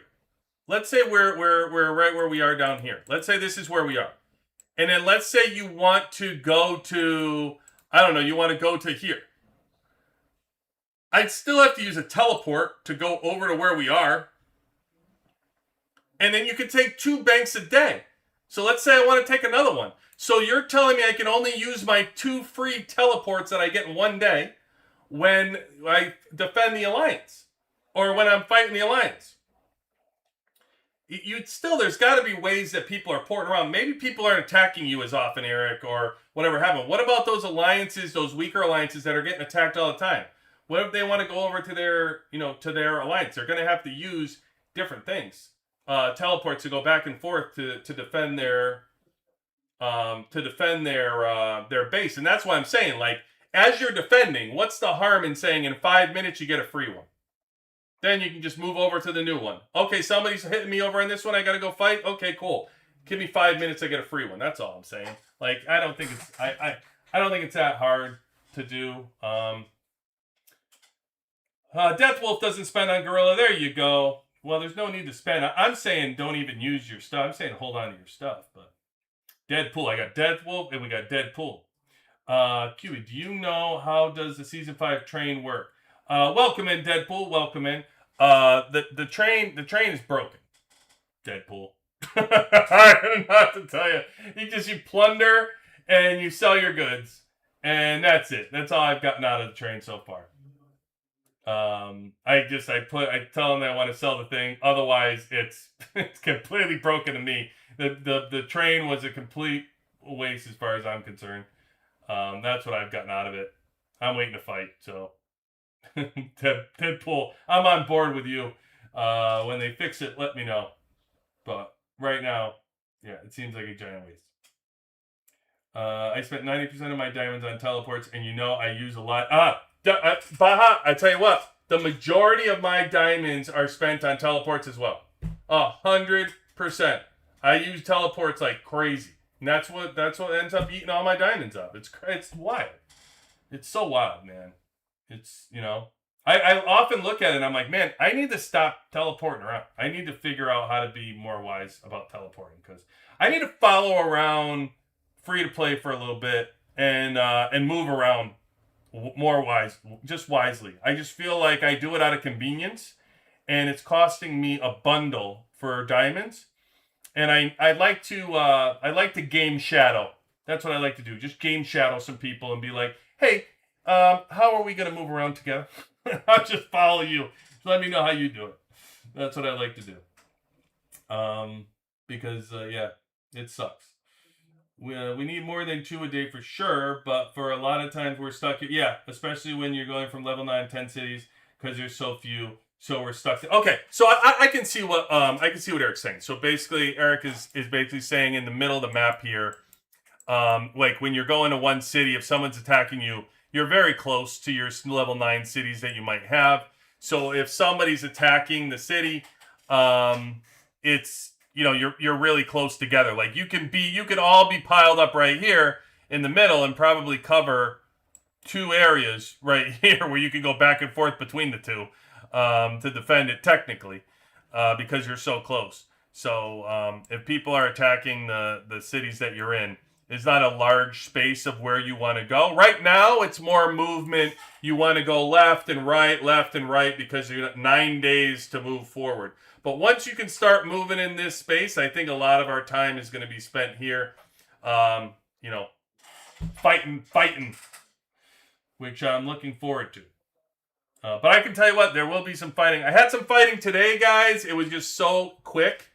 We were beating up these alliance and like 70 or 89. I mean, what am I going to show you? Like it takes to like we won 100. We won 100 to 0.8%. Like, you really want to see that? Like, I don't have anything to show you. It's not much of a battle. We're just plundering. So, they're just not, they're biting off a little bit more than you chew being around our area. So we're just taking advantage, and we're taking their milk money because they're just happen to be around. But otherwise, we will, we'll look forward to going other places and moving around. And getting into some hardcore battles. And once the real battles start, I'll show you. Maybe I'll show you some of these other ones just for an example. But I'm not promising you a good fight. Is all I'm saying right now. That's all I'm gonna say. Like, we're not around anybody. We're just looking to take some milk money for the plundering. There's not a whole lot going on in here. I still don't know how to sell things on the train. It seems like a lucky dip. That's correct, Whoop. That's correct. You're right. The train is just the train. All right, let's go over the train. Who's sending me stuff here? Who do we got here? Oh, Black Pearl. Love Black Pearl. More guy. By the way, the game has now. I don't know if you guys noticed, but when you come into the news, they separated the system news from the guides, which is pretty cool. So here is Stetman's exclusive weapon they just dropped. So let's take a look, guys. Let's take a look at Stetman. So it's coming this week. Everybody get your money ready. It's coming. Season 5 for all those tanks out there. I know there's so many of you. I know there's just a ton of tanks waiting to come out. All right, so let's take a look. We know how to activate it. Only available for 7 days. Universal shards. Shard acquisition methods. They're gonna come out with the Total Hero Pass. Universal shards. Are they gonna be? Is this all just Stetman shards or universal shards? Because if we do universal, I might not use it for Stetman. All right, so his exclusive weapon, max level 30, boosts hit point, all damage resistance. Is this? They don't give any. It's the same thing over and over. There's nothing else. That's all there is. And they have a picture. Wow, that's weak. That's a weak deep dive into the weapon.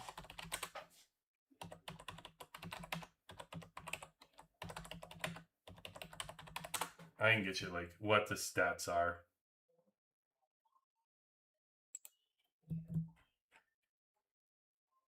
Good old Captain Hedgehog will have it. Good guy he is. He always has the cool stuff. So he always lists it for everybody. So let's see. Okay. So here's level 1. Attack 1 enemy dealing energy damage equal to 45%. Attack plus additional shield damage equal to 100% of the attack to the target. I'm a big fan. Also a big fan that you get that right off the rip. You don't even have to advance it very far to get that. That's pretty cool. That's pretty good little perk. The shield damage right off. Then each auto attack grants the charge. When fully charged, attack 3 enemies in the back row, all 3, dealing energy damage equal to 120% of attack. Additional shield damage equal to 100% of the attack. So that's what I heard. I've heard like great damage from Stetman's weapon to missile is working great. And I mean, it makes sense because it's attacking the entire back row. I actually can't wait to get the. We will have definite battle reports. I told you on this thing because I think it's really going to be good. Then you got the 3 boosts all your tank heroes attack, defense, hit points. That's everything. And then the last one, once fully charged, generates a shield that can resist one control effect lasting 3 seconds. I don't know what this control includes. Oh yeah, the stun. Which is really badass. I mean, I don't know how often it happens, but there's nothing. I don't think Is there anything else that I'm not thinking of that can resist a stun? I don't know that there's anything else that kills a stun. Is that now the only thing that will? Because I always say, like, that's like the most powerful freaking skill in the game. It's just inconsistent, right? Like, you don't know how many you're gonna get. You're gonna get 6 of them. You're gonna get 1 of them. But it's so damn powerful. But that's awesome if you could do it. I don't know how often it charges is going to be the question as well, right? Because it says once fully charged. So I don't know how often it charges, but man, pulling off a stun, that's pretty cool. That's pretty badass. Because again, I pointed out, overwhelm and taunt, but I'm pointing out like your tank. So anything against air, you're busting the shield, Lucia's shield, right? You're stopping the stun. Yeah, that's cool. It can only resist 1. So generate a shield. Is this shield for everybody or just him?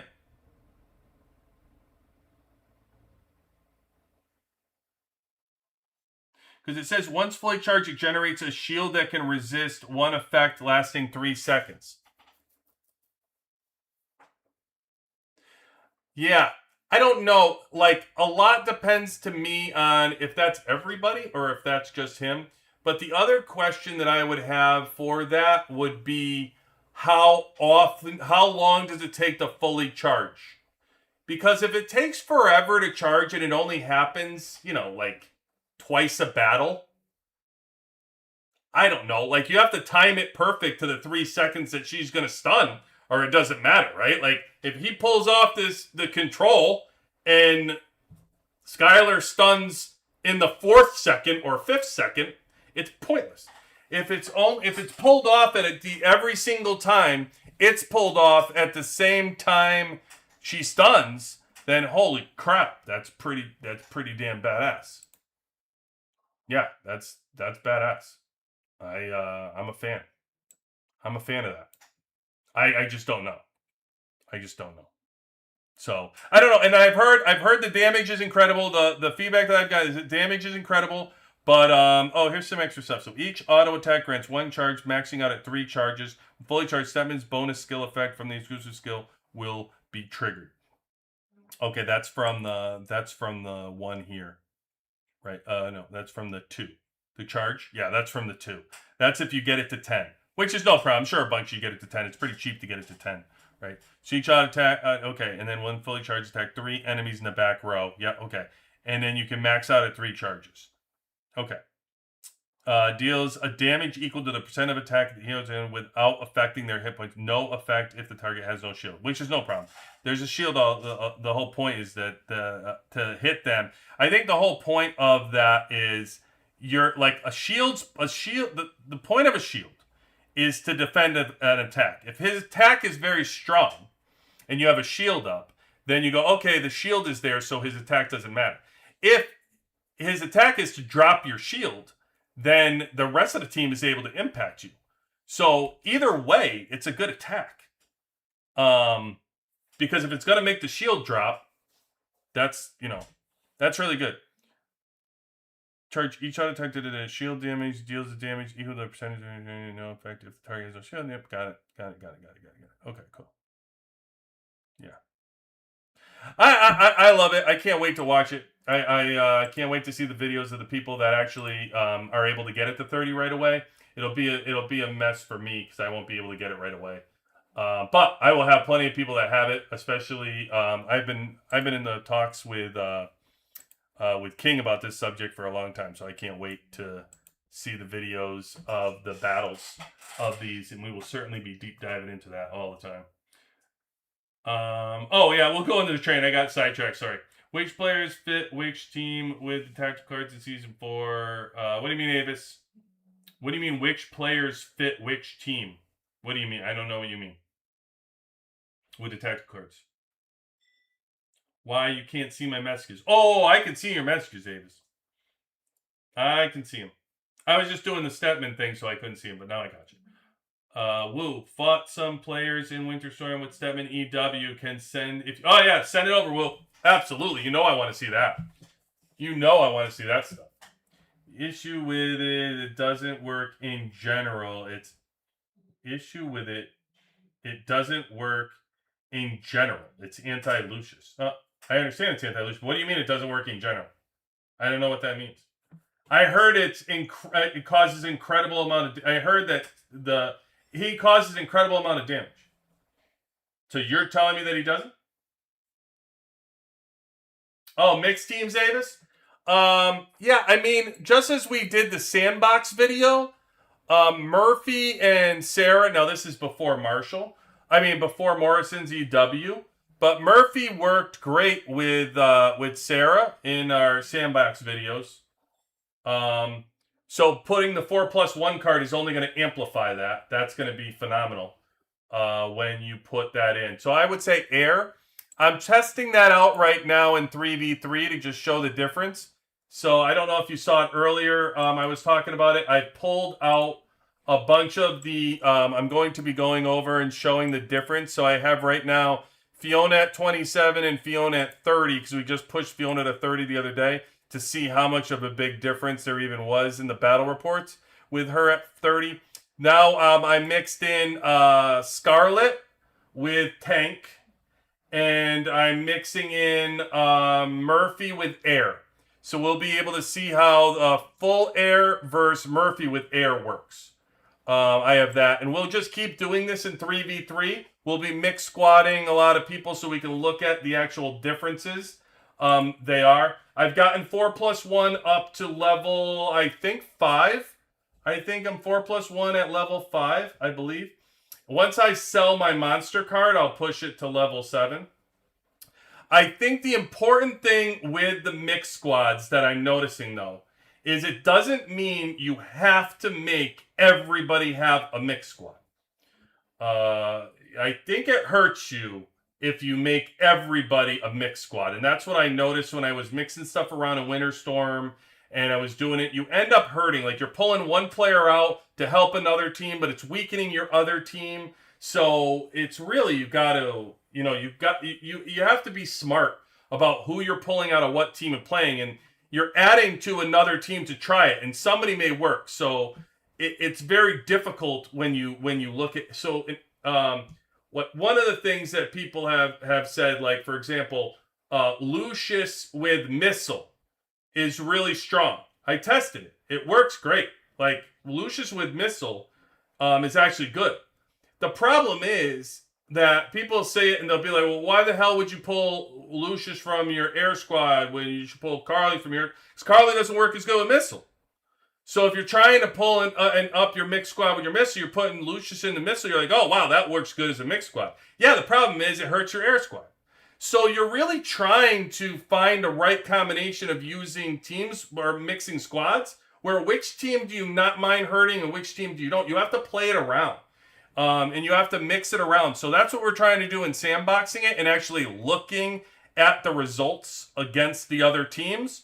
And then once I kind of zero in on that, I'll bring that into Winter Storm. I'll move it around in Winter Storm. I'll see how it works there. One thing we don't do here, and that's just yappity yap, yap, yap, yap.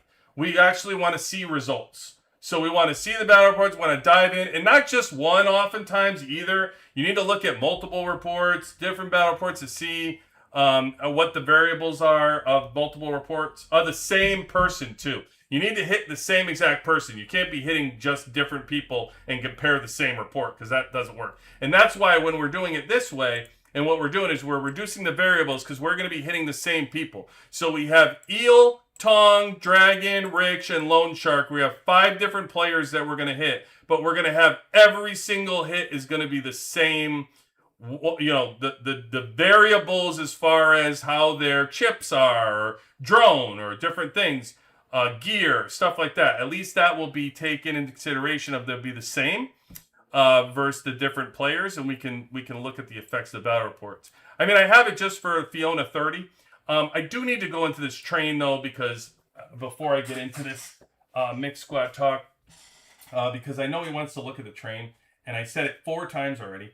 The issues, I talked about mixed squad in Season 4. I don't know which players to prioritize. Okay, we'll get into that, Avis. It wouldn't be better if it gives more damage against Nun Shield as well. It's more related to counter air with tanks. Yeah. Have you seen some? Have you have battle reports at level 30? By all means, send them on over. We'd love to take a look at the actual reports of it all. And look at somebody. I want to see somebody have a level 30 Stepman, and I want to see the report against Air. Like, where is that? I haven't seen the report. I know I'll have one on Thursday. I know that. I also want to see. I also want to see with Tank. I want to see. We talked about before the season. Putting like. Who did we have in there? Who did we say we were going to do from Tank? What was the mixed squad we were going to have him try? I had said I wanted to see it, and then we didn't see it. Marshall. Because we said we were going to target. No, we were going to target Fiona. I don't remember. I have to look at that. I know we had talked about putting somebody in the mixed squad for Stetman's 30. And now I forgot. Now I forgot who it was. But either way, I'll find it out and we'll play around with it and we'll have somebody else run it against one strong squad against another strong air squad and see what the actual videos look like and play out so we can see the results for ourselves in an actual battle reports that are run. And by all means, if you already saw it, if you saw it in Winter Storm, I'd love to take a look at it. So shoot that over. All right, train, yeah. So what do you want to do? Like the train is here's the train. I just every day we go consign. So you can basically click the button to go consign. And it comes up. Premium sale was tonight, by the way. This was the first one that we had the premium sale. So this is brand new tonight. Premium sale will be listed for sale at the next station after. Hey, I have not seen any sales to buy at my station. And that's where I'm struggling to understand because I haven't been able to purchase any sales. Have you guys been able to buy these? Oh, cool. Thank you, Will. Because I haven't been able to buy it. So do I only get one? All right, I can't even do this because I only get one attempt. I don't know if I get one attempt at consign and one attempt at premium sale, or do I only get one attempt total? Because I'm going to have to, I have to go figure that out. But yeah, I've been just sending it out, and sometimes and it gets bought. It gets bought. If it doesn't get bought, it doesn't get bought. So there's no rhyme or reason. I spend about 2 seconds on this train. I don't care about it. I don't know what's going on in it. Everybody must be earning a crap ton of money because I'm just getting whiskey. And listen, normally in regular life, I love getting whiskey, so I don't have a problem with getting whiskey. But in the game, I'm trying to unload my whiskey. Plundering, that I have no problem with. I just keep plundering people. As long as you have 10, I will plunder you. I don't plunder anybody for less than 10, and I just make sure, see this? Okay, so 10. So I'll plunder only the person that is 10. That's how I've been plundering. And I'm pretty sure the whole premise of this is just to upset the other servers that you plundered their whiskey to piss off people to start fights with you. Pretty sure that's all this is. So, just saying. But yeah, when we go to they have it's coming to me right now. Right? That was 138. Oh, I'm way off. I'm way over here. So it comes over here and yeah, I don't know. Right here, they have the train station. When it's coming to our station here, I have not bought a thing yet. So in 15 minutes it comes here, and I have not bought anything. I go right to the train, and it brings me to the same exact spot no matter where I go. And I can attack it, and then it brings me to the plunder. So that's it. Yeah, today though, Eric. Today's the first day I could do premium or regular. This is the first day. Oh, you're saying I can only do one? Gotcha. Yeah, that's what I was wondering. I'll have to do that later to actually look at it. But later you could do 2 a day when there's another skill point that opens up. Oh, I have that. I have it waiting. I was waiting to use it.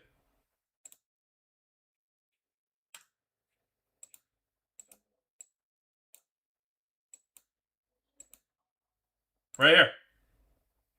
Increases the share of items plundered. 1, 2. Okay, got it. And then this one, additional daily restored consignment attempts for the fortune train. Got it. Okay, and what else you got here? What's this one? Increases the protection ratio of whiskey consignments on the fortune. I'll get it. Oh, I can't. Why can't I get it? Oh, I have no more points? Oh, I thought I saved 5. I need 2 more for these 2. Why didn't I have... Oh, that's wild. I thought I saved 5 for this to be able to do that. I'm gonna have to reset my thing because I'm gonna also need this one when it comes up. Target unshielded enemy commander. I need this one too. Oh! Did I? I think I already got those 2. Yeah, I don't have any more. I thought I had 5 saved. That's weird. I must have used them. I must have used them in error. No, I have a ton of these reset things. I have 10 of them.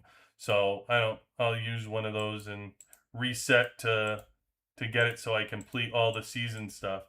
So this one is going to increase the protection ratio of whiskey's time, which is so funny. I don't really need this one because I never get it. It hasn't been plundered once yet. So I don't know what protection I need for it because nobody's taking any of it. This I definitely want whenever this opens.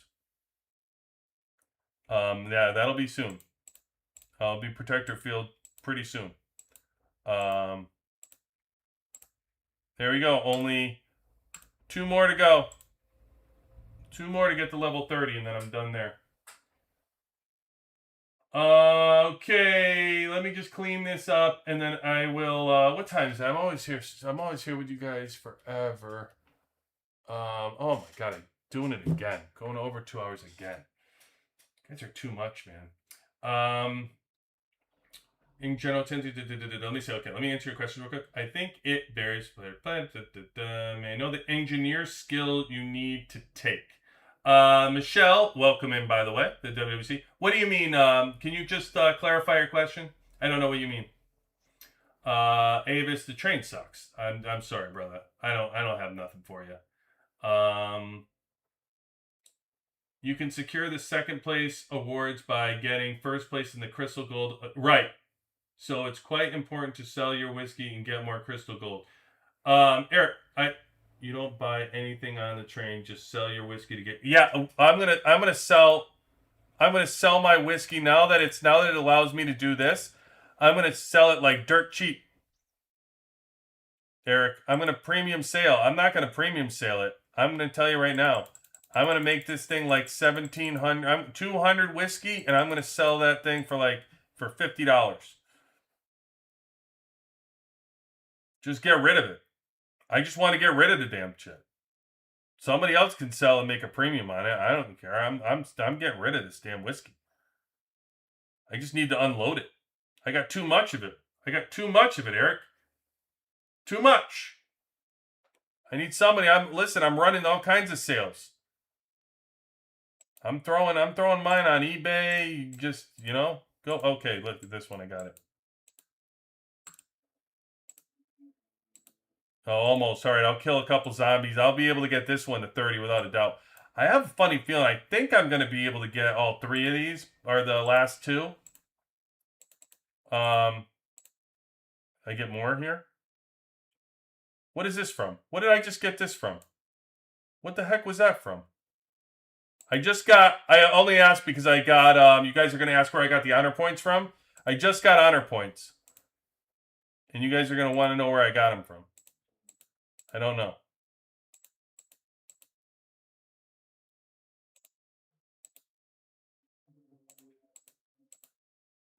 Oh, right here. Crystal Gold Tycoon Bank Plundering Rankings. The bank plundering rankings gives honor points. There you guys go. So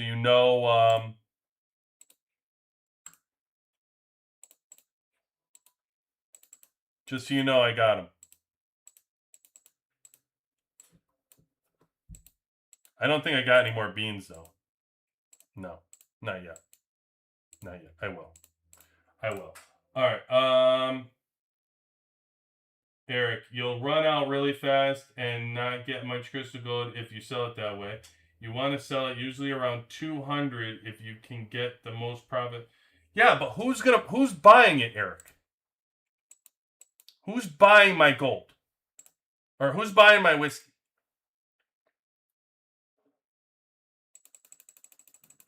I mean, why I could sell this? I can sell this shit for 500, bro. I got premium whiskey over here. But who's gonna buy it? You let me know who's buying it, my man. You let me know who's buying it.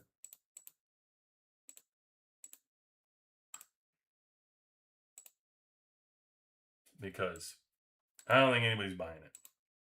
I don't think anybody. I got the bottom shelf whiskey right now, man. Nobody likes my shit.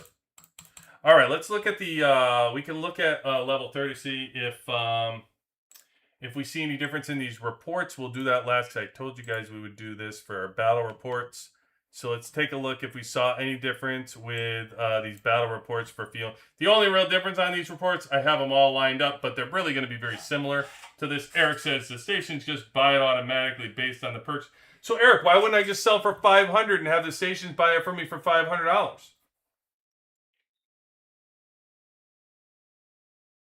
Because I set it at $100 and they wouldn't buy it. They were like, "No, we don't want your shit.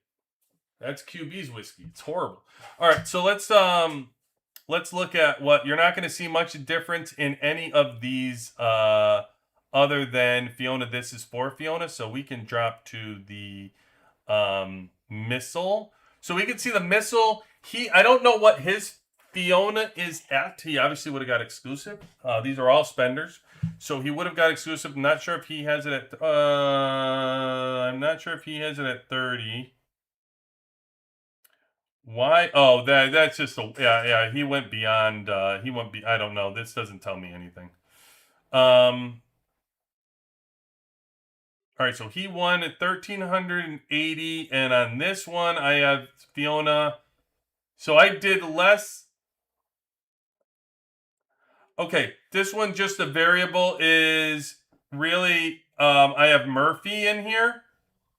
And actually versus his missile team, when I didn't have Murphy, I used the 4+1 card. This is really crazy.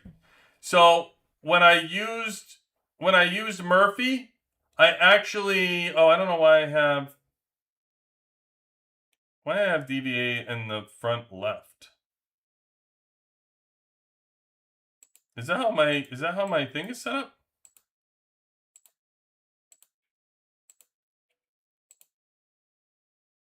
Why in the report I have her in the 2 spot? I didn't change her tonight. Why in this report is she in the 1 spot? It's very strange. Very strange. I don't like that. I don't like that. I don't know what I'm taking from that, to be honest with you. I throw that right out. I throw all that right out. So it doesn't matter. Let me look at my missile. My missile here was what 2655. I only lost 428. I whooped his tank team, who's not that good. And then big difference by the way on this one for Fiona. I flipped the 2 by the way. I had put Fiona here. Now I have Fiona in the middle because I just saw Fiona did great in the middle. You can see here though, just from either from the 30 or changing the position of Fiona where I line her up over here with Marshall. But look at the difference, 197 and 428. So it's a 200 improvement. Either way, whooped him. So not much you can see from his battle from there. Let's see how we look at from Rich. Let's look at Rich's battle and see if this is any different here. I'm interested to see where my error is looked up. Oh yeah, look at that. DVA's down here. I don't know why the hell that's happening.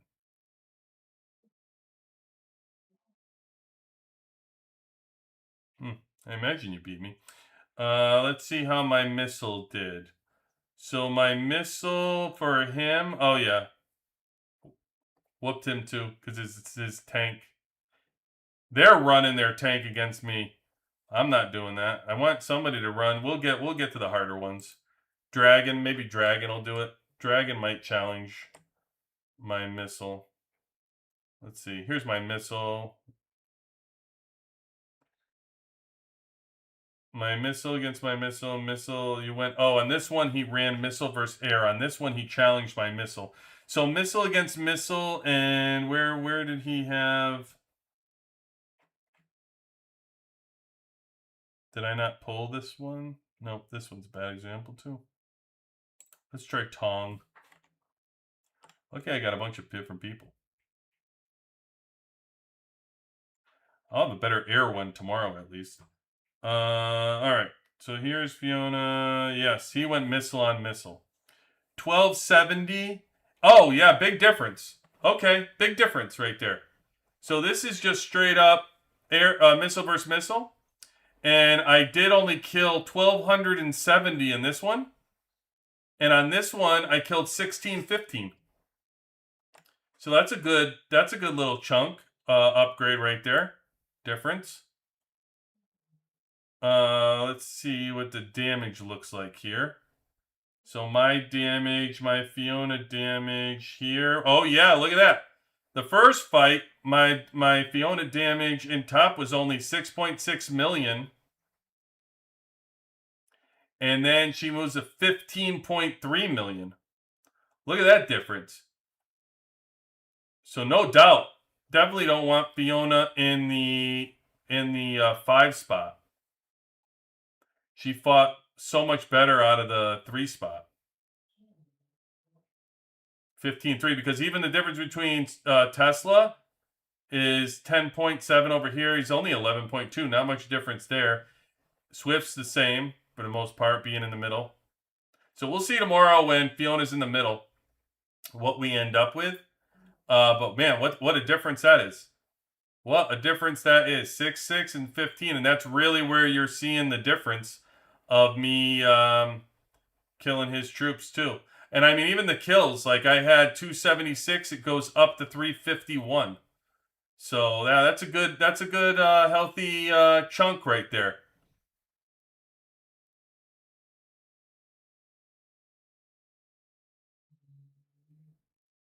Defensively just doesn't matter. For him, well, his Fiona takes so much more damage in this second fight. So did his Tesla. 14.1 million damage versus 9.4.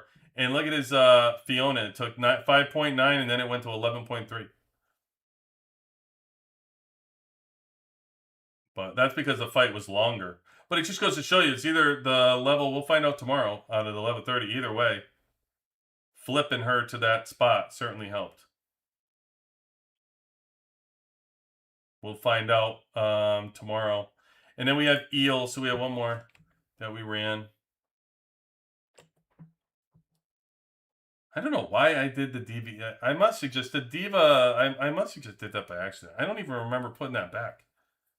It's very strange. Good. He did missile on missile too. So we'll see here. Same exact thing. And not the same outcome though. Not the consistent outcome. This one I killed more. 2390 and 2228.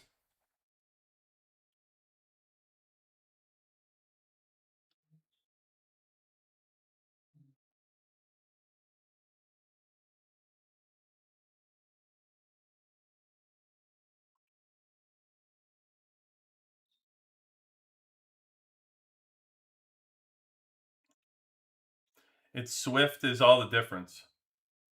20 million in the first fight, only 12 million in the second fight.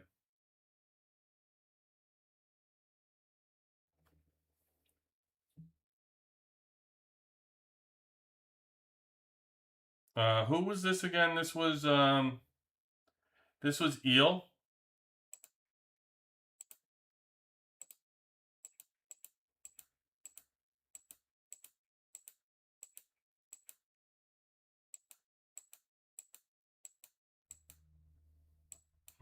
The battle report's gone because I did it before I came on live, and they probably all fought me later. Holy.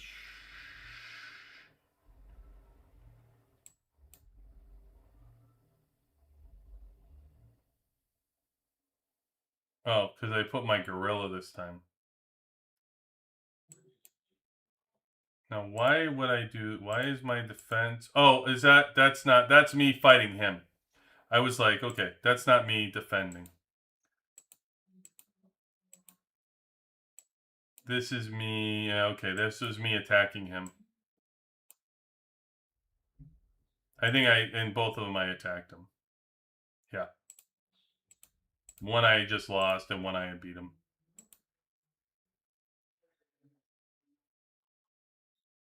Yeah. Yeah, so I have to wait. Tomorrow I'll wait for him to fight me. I don't know why.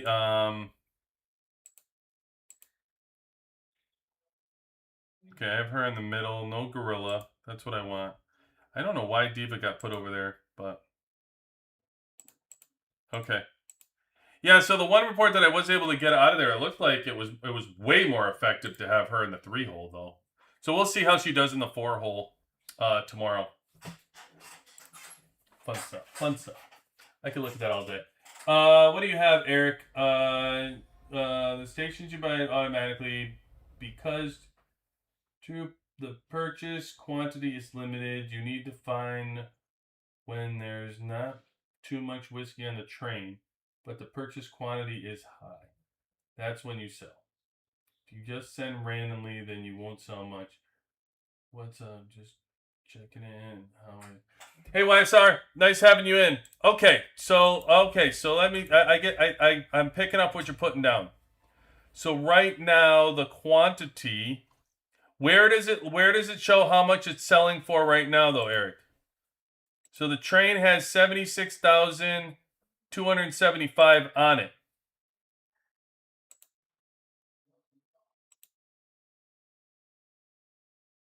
So it's telling me right here to load it right here?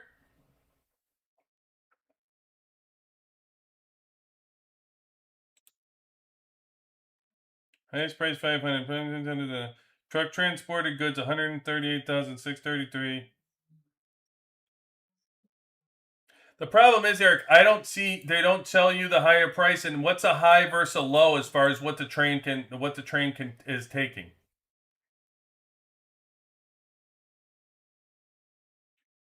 You understand what I'm saying? Like, how do I tell that's high?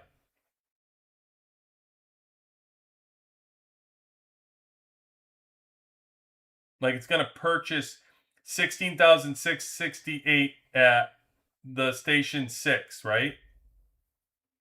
And so does that mean I should load it at this station? Because it's telling me to load it right here?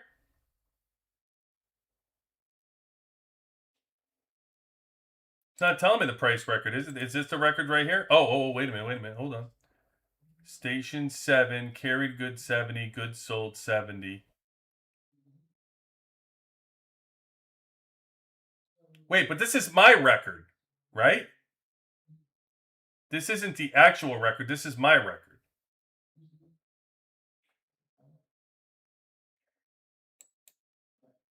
So do you recommend I put it on in the beginning of the Eric, gotta check the price record as well to see how other people have been selling. Yeah, but Eric, where's the price record? Is this the record? I thought this was my record. Where's the price record? Or is this not my record? I thought this was my record.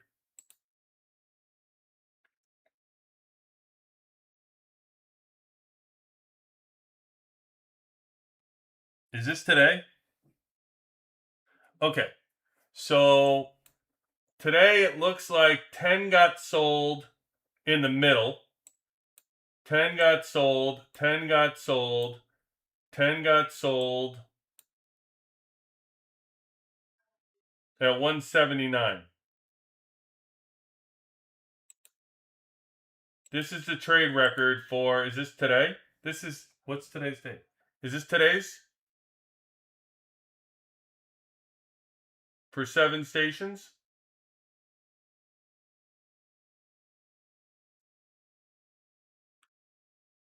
There's a button called trade logs.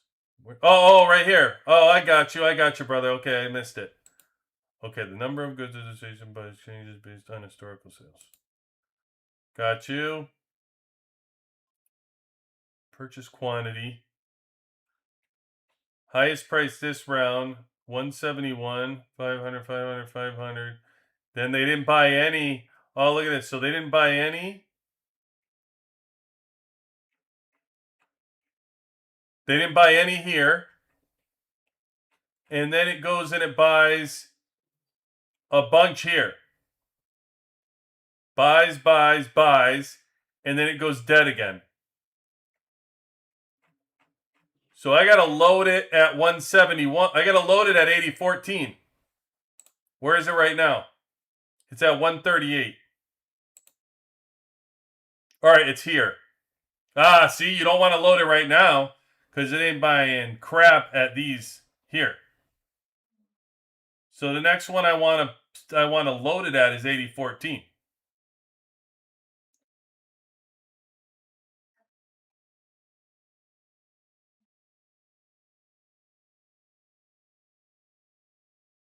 Yeah, that's what I'm doing though. I'm saying like it's showing here that it was buying, even if it bought 10, it was buying it at right in a row. 171, 179, and 138 it bought it at. And then it didn't buy anything until 171. So you load it at 8014 and then it's going to buy 3 for you. Oh, it hasn't gone there yet. That's why there's 0. I got to wait. I got to wait to see if they actually buy it. Well, it did. So it's going to 138. It's going to 88 right now. Okay, so it did. It bought. Okay, so it bought. It bought. It bought. And now I got to wait to see what happens.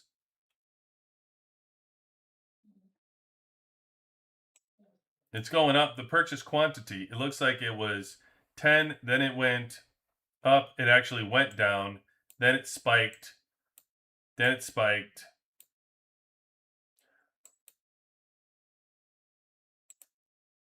Ten two two one two. So it looks like it's going down in these spots. But where did it start though, Eric? Because it's already given the price down here 500. Did it start at 1 cent? Like we just had reset. Reset's only been going for a short amount of time.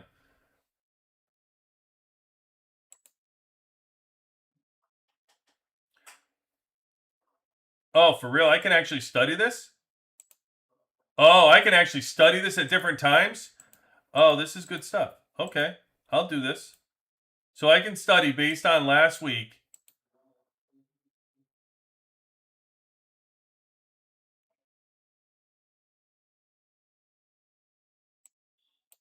Oh, okay. Oh, yeah.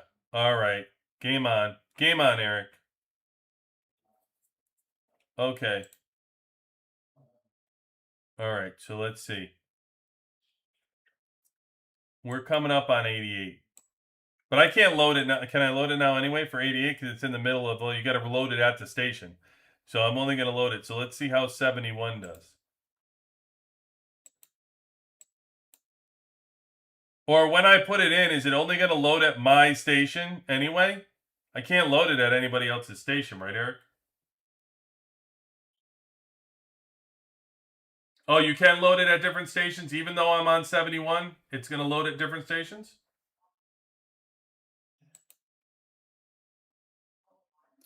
Let's see how it's performed. What are we going to be? We're going to be on more around 8.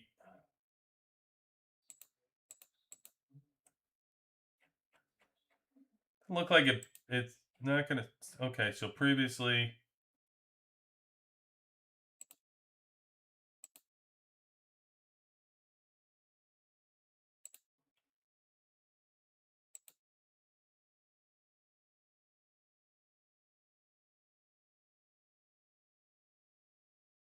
Okay, gotcha.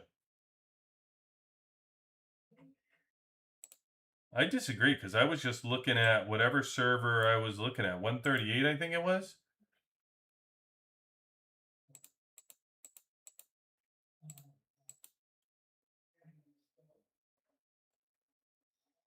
Okay. So it's bought at 71 no matter what, anyway. In the last week. Look at this. It's bought every single.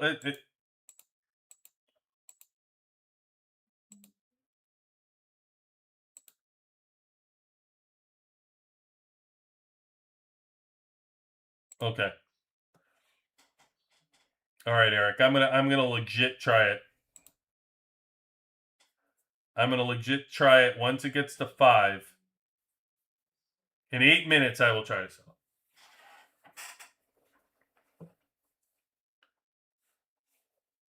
I'm gonna try to sell 71. 71 has good sales on it.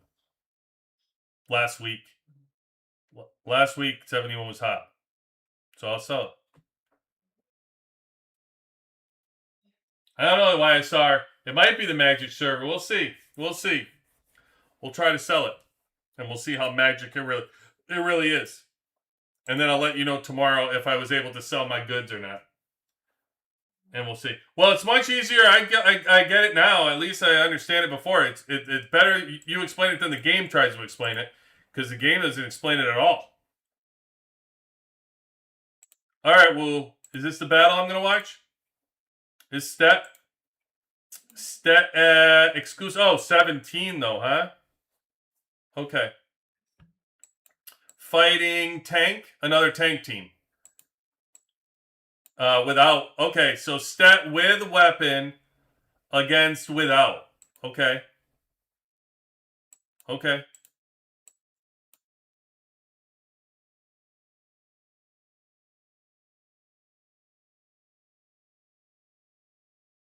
Wow, they got good.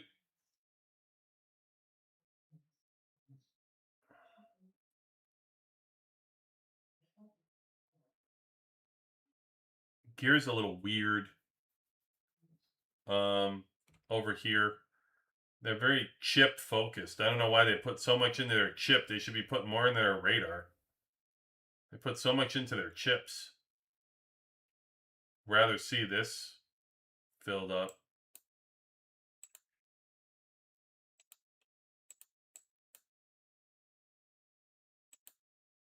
Otherwise, looks pretty straight on. They look like dead. Tank mastery both done.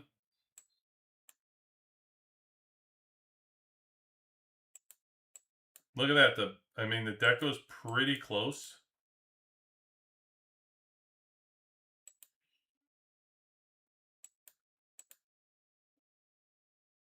Oh, look at the difference. Oh, look at the difference in the cards. Yeah, you can't ignore that. Big difference. Morale difference, too.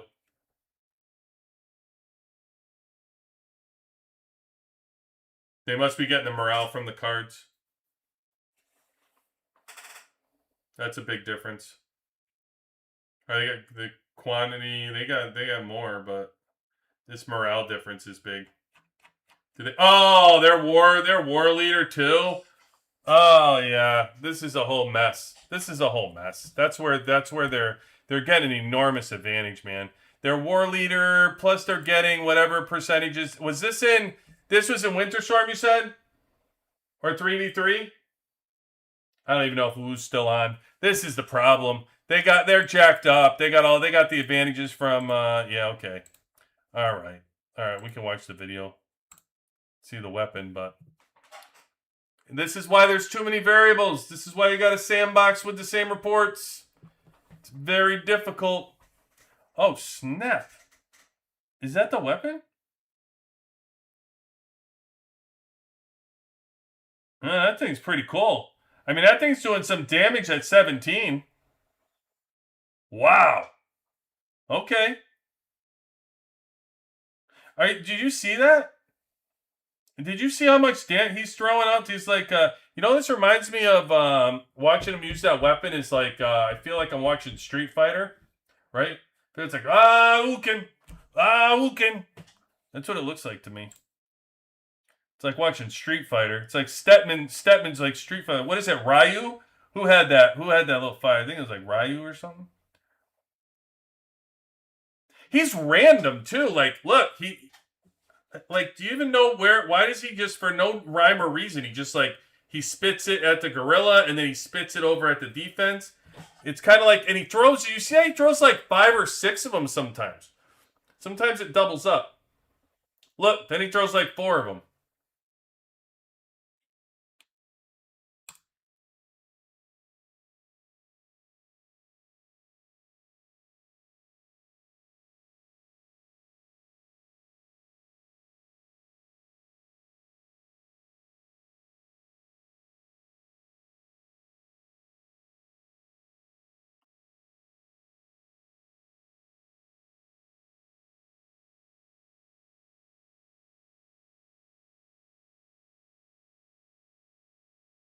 I wish the freaking variables weren't there.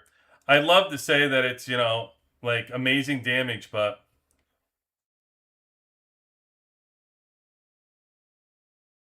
wow, he did as much damage as Kim did.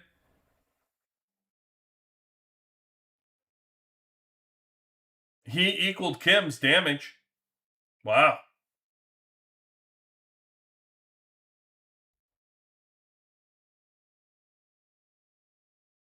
Yeah, I'm liking it. I need to see this on a more variable. That's awesome, Lou. Thank you for sending it over. You know what I'm talking about, right? Do again. It's Ryu, right? Yeah, badass, man. Badass. Stepman's like the new Ryu. Stepman's new do again. That's what it reminds me of. Anyway, Lou, thank you for sending them, man. I appreciate it.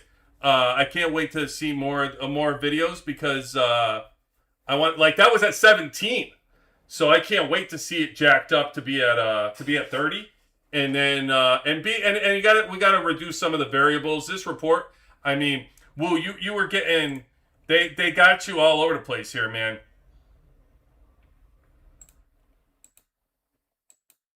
Woo, why are you so heavy on your chips? Why aren't you over the radar? What are you spending all that time on chips for? You should push some of these prints should be over here, brother.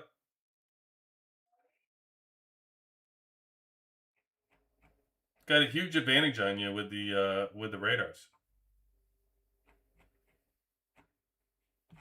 Everything else is pretty damn straight except for I mean the seasonal. He's getting the seasonal advantage from like the the 3v3 and the battle arena stuff in the professional like engineer. He's getting a bunch of that in here. No, I can't even do it anymore. Won't even come up. But he's getting a bunch of that in here. And then there it is. And then obviously Warlord.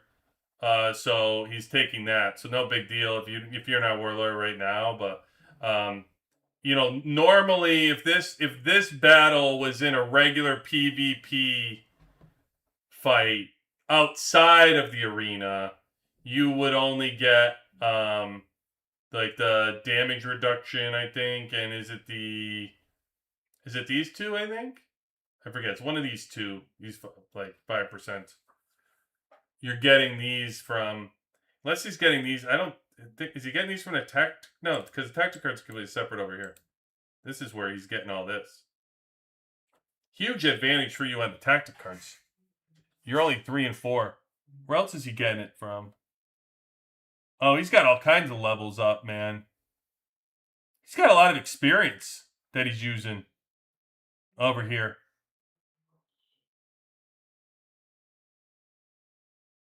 He is straight offense. A lot of this stuff is all offensive. So if you attacked him, he'd lose a lot of this. Because this is probably straight offense. Although, I don't know, like the boot ones, what are the boots all, he's using all speed. Are those,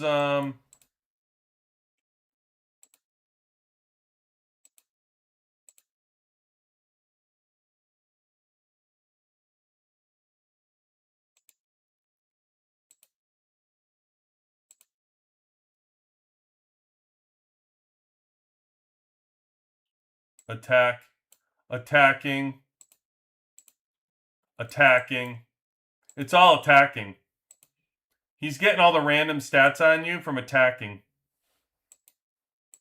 So, like, if you attacked him, though, the problem is if you attacked him, you wouldn't get any of that.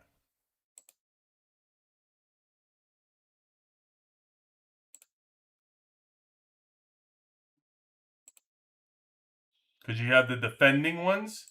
He's just attacking. So, I imagine he attacked you, right, Woo?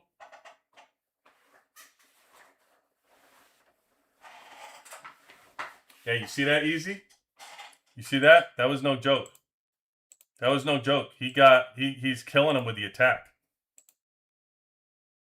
Yeah, he definitely attacked you. Yeah. That's what I would expect. Yeah, exactly. That's the thing. It's you live or die by the sword, right? Like you're just going to attack everybody. But I mean, is he probably strong? I mean, this dude's walking around. He must be pretty strong. I mean, this isn't his. Oh, all right. I don't know. He's 55.5.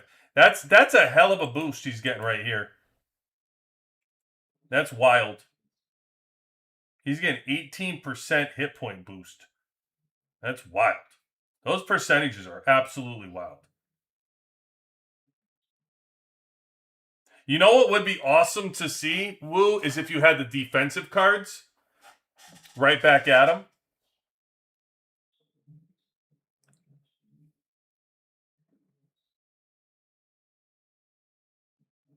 I mean, he's straight offense. He's even his core cards. This dude's just like, I'm just attacking people. I don't care. If you attack me, I'm going to burn. But you know what? I'm burning. I'm taking somebody with me.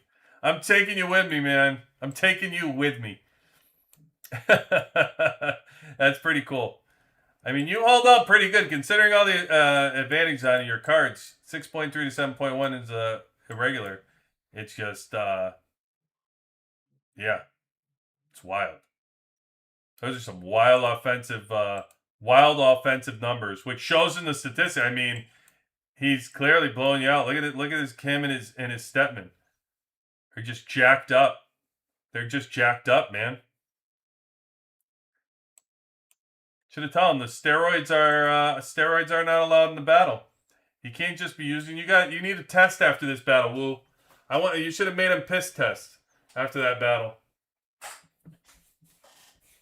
Woo demands a piss test in Winter Storm because those are shady stats coming at Woo. That's good stuff. That's funny. You definitely do.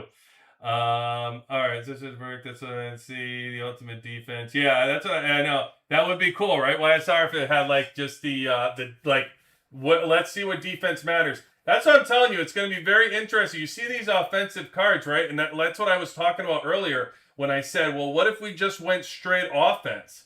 Like, what if we just went 4 offensive heroes?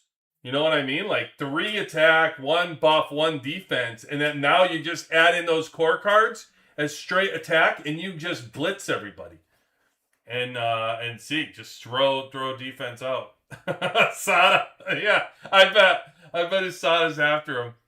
Yeah, but I would like to see the flip side of that, Woo, is I like to see like, okay, the whole game we've been playing this game for years, like embracing the defense. So it would be great if we could. If defensively we could see the same thing. Would it be worth it to try it? Oh, 100%. Listen, I 100% think it would be worth it to try it defensively. You have the same cards. You just have to be able, the problem is you just have to be able to build them. So like, but you have all the you have all the counter cards to do it. You throw it out here. You're going to get all your defending heroes are going to get it right here. This is all he did. He just had random defensive cards.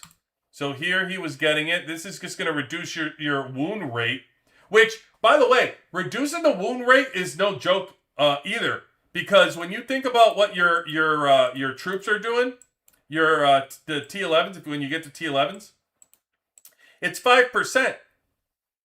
Like I'm using the white ones, and it's a 5% severely wounded rate that's being dropped. So if you take that 5% severe wounded rate, and then on top of that, you add your tactic cards to it, and you're talking about, let's see, 5%, and then you got 2%. By the way, when this card is increased, I bet that 2% goes up. I bet that 2% goes up if the card is increased. All of this goes up if that card is increased, but I bet you it's more. So you got 2% there, you got another 2% here, and then you got another 2% here. That's 6%. It doubles the T11 troops. It doubles the reducing your wound rate for the troops. So that's 6%. Is there another? I don't know. I think that's it for shields. He has more attack cards than you get for shield cards. Unless, no, that's zombie card. Are all of them? They're all March. Here. You just need one of the bomb cards. All the bomb cards are defensive.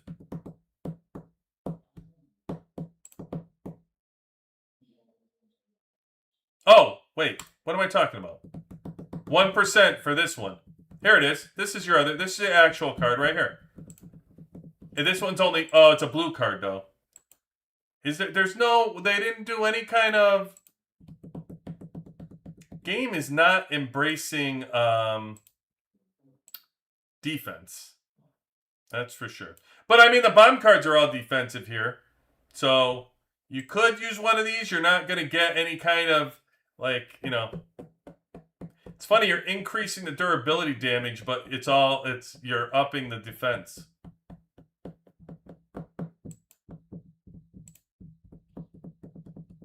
So I don't even think it's worth it to do that.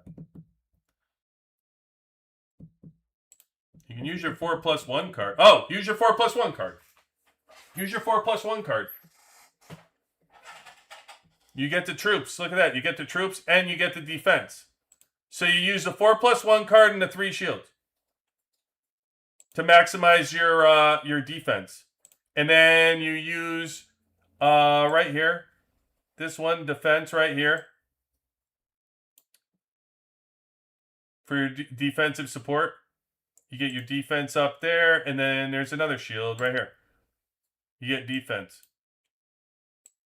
So you go full defense. I want to stake my... Oh, hold on. Before I get... I don't want to skip anybody. So what I want to see, the ultimate defense, most good mid-low spanners do the same, all attack. So my question would be, would it be worth it? I want... Okay, so I want to stake my claim now. Before you upgrade any of those cards, the cards will increase by 2%. If it starts at 2% and max at 10%. What are you talking about, YSR? Hold on. I don't understand what you're talking about. First of all, are you talking about the core cards or the battle cards? What you want me to go back to battle cards? Or are we talking about the core cards? I think you're saying, I think I know what you're saying. Are you talking about the core cards and you're talking about this right here? Or this? 2%. Okay, battle cards. Are you talking about the severe wounded rate at 2%? And it maxes at 10?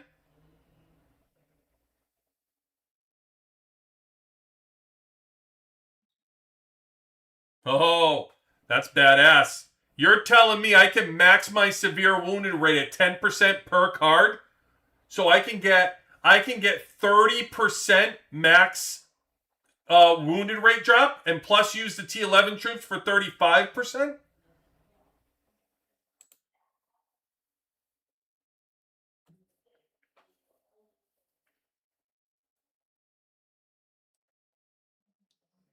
It saved you a ton of troops.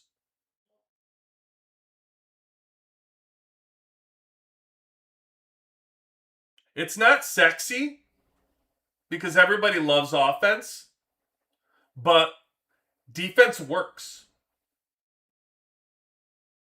Defense works. You need like, the problem is you can't just have defense. You can't just sit there and defend. You're just going to drag out the battle. You're going to lose eventually. You need offense, but I don't know. I really would love. I got to try it. I got to just go against the grain. I got to go against the grain. Who am I to not go against the grain for the community? I'm gonna go. I'm gonna go straight. I'm gonna do the opposite of what everybody does. I'm gonna go straight defense. Severe wounded are your troops that are dying.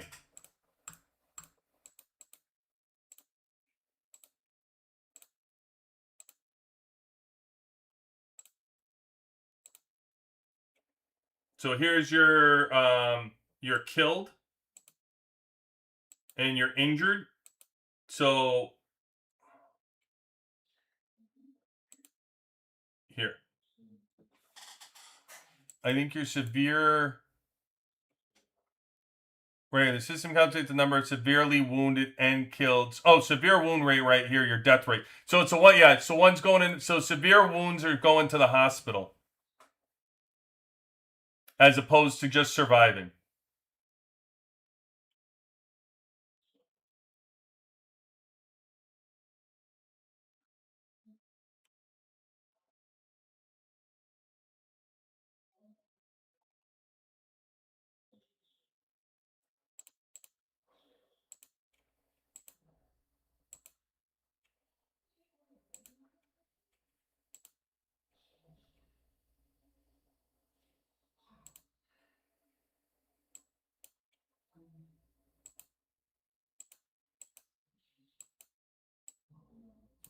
I wish I could find one that I lost.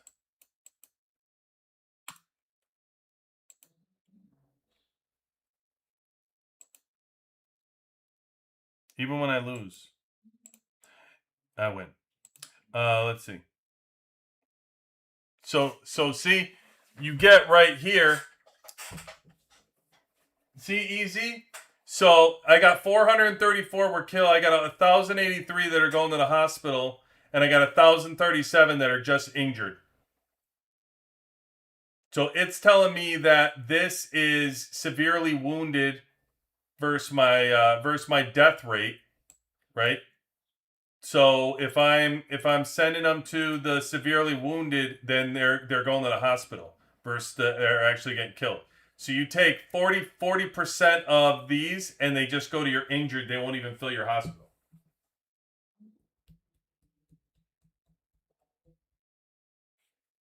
Oh, I was taking it because it said right here that it was the number of severely wounded and killed on both sides based on the battle types. It's showing severe wounded and death.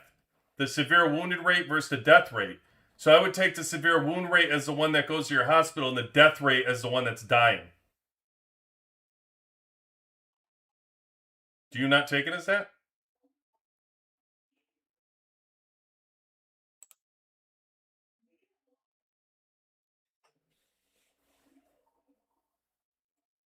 Death rate. Severely wounded units will... Yeah, right here. Severely wounded units will first go to the hospital. Once the hospital reaches capacity, any additional severely wounded units will die. So basically, instead of filling your hospital, you're saying that 35% of these troops, so 350 of these troops that would be filling my hospital, just go into injured instead. They don't fill my hospital. So if you get killed, then obviously they die. But if you're defending, like I'm attacking here, so typically, like you could tell, like see they didn't lose as many troops because I was the attacker. Typically, when somebody attacks you, right, you don't lose many troops. You don't lose as many, depending on what their where they are in their tech. Typically, as far as the death rate goes. So if Hulk hits you, you're probably going to lose killed. But like most things, if you lose, somebody attacks me. Like all of these where I was reinforcing. So these, I believe I was reinforcing for all these. So I get none on my killed. And they get 615 killed. By the way, that's a terrible exchange for him. I'm just straight up. That's a bad exchange. Let's see him. Yeah, that's a rough exchange right there. He's losing 600 troops per whack that he's hitting me. Every 2 times, that's 1,000 troops. Wow, that is not a good exchange. Oof. Ouch. Ouch. 315, but these are protectors. So yeah, YSR 615. That's not a good. That's a rough death rate, man. There's 476. Not great, but you can see I'm not losing any to death on these because I'm just sitting in there taking the hits. Here's 527. I'm just sitting in here taking the hits. None are killed. 671 are killed. But right there, here's a perfect one, right? Look at this one. So look how many he had in one hit go to the hospital. Damn. I mean, you could say 35% of that. That's almost 600 troops, right? Would be going, like, 600 troops would be essentially going to injured instead of hospital for that. Offensively, well, I don't think you're going to lose any more troops on offense, though. You're just gonna have less of them be killed, like less of them go to the hospital. You're gonna stack up your hospital slower on there. Probably play. I'm wondering the percentages that it plays too, right? So your death rate. All right, let's go read the card again, because I'm guessing that the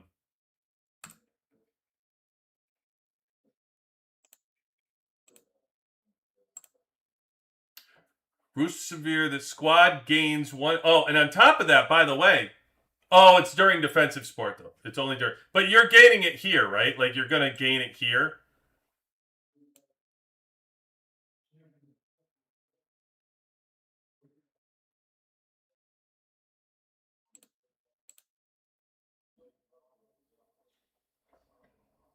Yeah, they're all the same thing. They all are going to reduce it by 2%, which jacks up to 10%.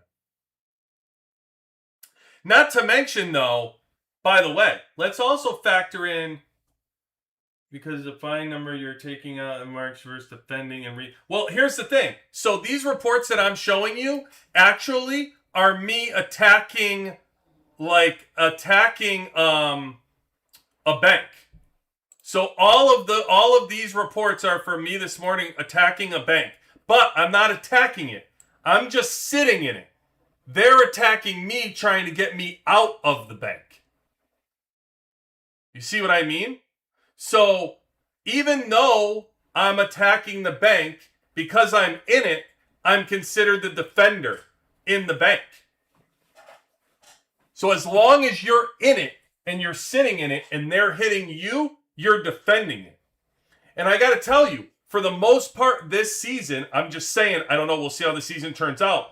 Don't forget, we have Hulk, right? So if we have Hulk, there's not many alliances that Hulk can hit and not clear out a bank.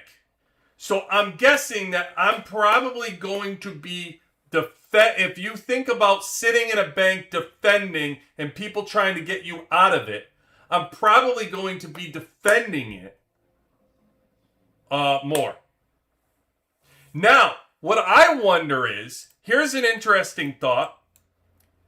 You know how these troops here, these troops are deployed, are reducing the average rate by 5%, right? But I might be better off with the attack troops, because it's reducing the attribute penalty for me not being at full capacity, which, while I'm defending, let's say I have all of this, right? Let's say I use all the defense battle cards. So think about this. You use the defense battle cards to lift up all your stats like we saw with Wu. So think about this, Wu's battle report here. We look at this report of what he had here. Let's look at those stats. Okay. So now let's think about this from a defensive perspective instead of offensive, right? So I have all the purple cards as defensive. So all of these numbers get put over here for me. So my severely wounded rate drops at 35% or 30% because you just say like 10%. I max out the 3 cards. So they come over here, 30%, let's say, right? And then on top of that, I get all of these boosts from a defensive perspective sitting in a base. Okay, so that's my starting point. Now, while people hit me, right? Instead of using the defensive core cards, I worry about my attribute bonuses. So even when I am hit, the attribute penalty isn't as bad. I use the T11 troops to make it so it's 10% stronger even after they hit me and I'm in a base with less troops. My attribute penalty starts to be impacted from hitting me, right? So I can drop that instead of, we always think about these things as like hitting a base and then hitting another base because my attribute penalty, because I have to hit twice. But what if I'm defending and my attribute penalties are dropping? This would actually increase my attribute penalties from defending a base. So you can't kick me out as fast. On top of that, I believe we have the core cards, right, that are going to impact in the supported target with the skill. Where's the attribute penalty core cards?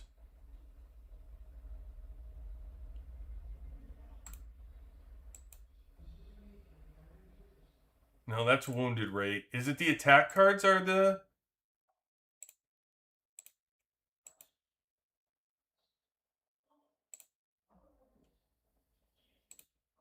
I thought there was an act. Isn't there one that acts like a T? Oh, no. No, I know what card I'm thinking of. Let me just make sure there's nothing in here, but I know what card. This is just a morale card.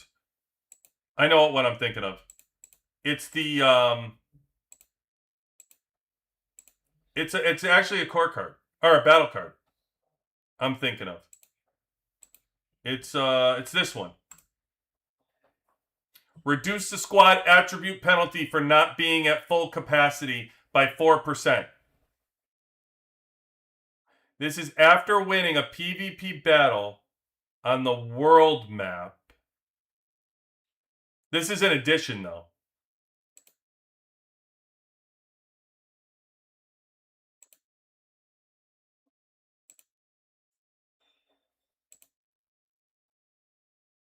So you can use... Because what do you think this one is? If this is 4%, you thought the other one, if I upgraded this, before it was 2%, you thought would be 10%. What the hell do you think I can get this the attribute penalty card to if it was maxed out? Yeah, it would stack. Yeah, they all stack. You saw that in Wu's report, they stack. That's clearly how that guy's getting all these points right here. They're stacking the cards. That's how he's getting that. So it has to stack.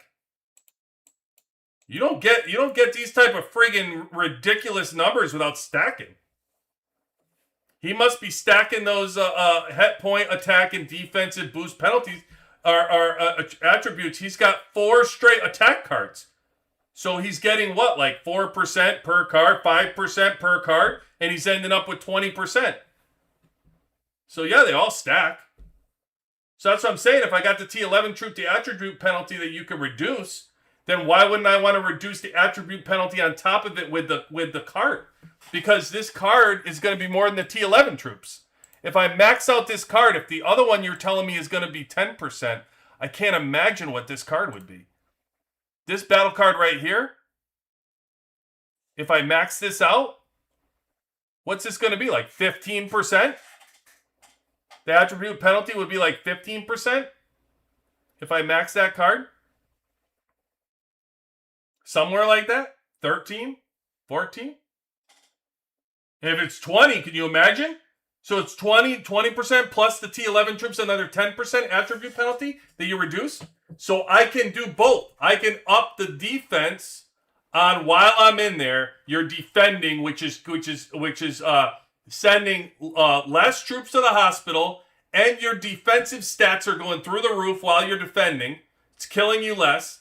Then on top of that, even when they do take your attributes away and they actually hit you, your attribute penalty is being reduced by 30% with this card alone. With this card plus the attack T11 troops. Because we're thinking about these attribute penalties all the time by, if I attack a base and then I go attack another base, my attribute penalties are down. But we're not thinking of it from a perspective of, hey, while you're being hit in a defensive mode in a bank or wherever you are, then your attribute penalties are dropping.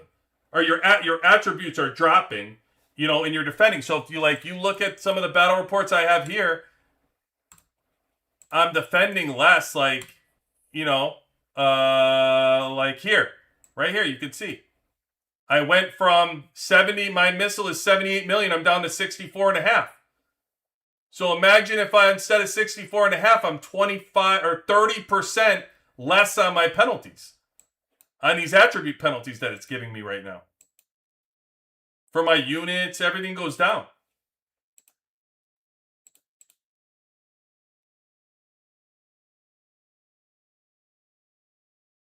It's 2 every level.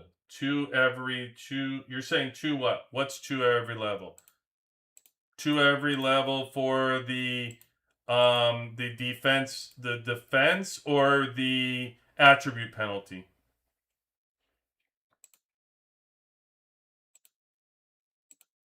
Are you thinking 2 every level here for your random attributes, or 2 every level for the 2 every level for the capacity? Easy, because even if it's 2 every level, that's what I was saying, it would be like 15%. Even if it's 15%, it's in addition to the attack T11 troops, that's another 10%. And if I'm getting all the severely wounded ones up, like if I'm getting 30% severely wounded from the defense cards, plus my defense going up, I don't need my T11 troops 5%. The 5% is bullshit. I'm not getting anything from that. Like the T11 troops are garbage at 5%. If my battle cards are going to give me 30%, then my T11 troops giving me 5% is nothing. I'm better off at the 10% attribute while I'm defending.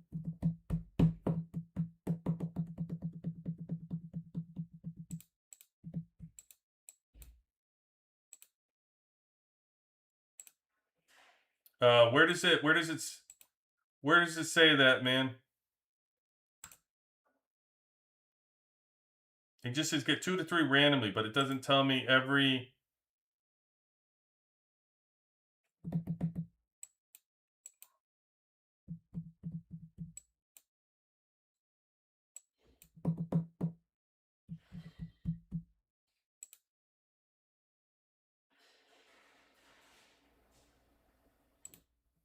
Wow. And then on top of it, so here's the crazy part, right? The whole point is you'd be defending the bank. And then if other people have this card, the defense support card, right? You're going to get, for defense support, if you use the core card, and other people are just other people using this card, your unit morale increased by 3.5 for each ally in the supported target with this skill.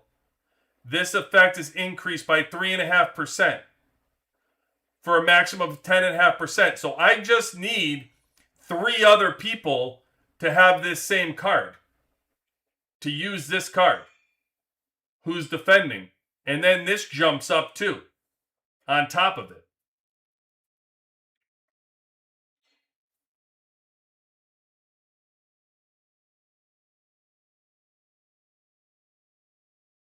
And that's without even using the defense card. On top of that, you could use the defense regroup card, which for 10 straight minutes, you reduce the severe rate by 5%. Squads providing defensive support will immediately return. That's awesome, by the way. This is incredible. So as soon as you get beat, your troops immediately return to base for 10 minutes after being beat. That's awesome. That's awesome too. Especially since the bank battles don't even last that long. I forget what the maximum time is, but I saw it today. Today it got expired. So I'm maxing out. I'm going defense. I'm trying it out at least. So I'm going defense, and I'm gonna raise the cards. So I'm gonna do. I might. Oh man, but then I can't use 4+1. Wait, is 4+1 offensive or defensive? Okay, it's defensive. There's too many cards. I want to use 5 of them. I don't want to use 4 of them. I want to use 5 of them.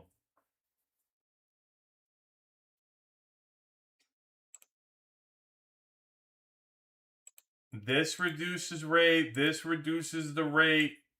This one also impacts the defensive support battle. Man.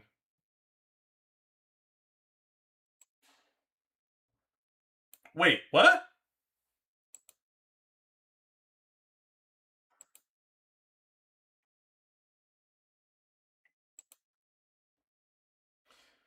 This says extend the duration of defensive regroup for up to 60 minutes.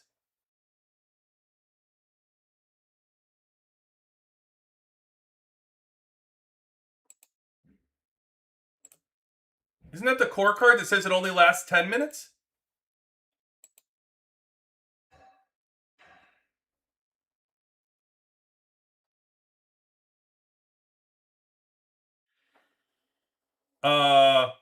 That's wild.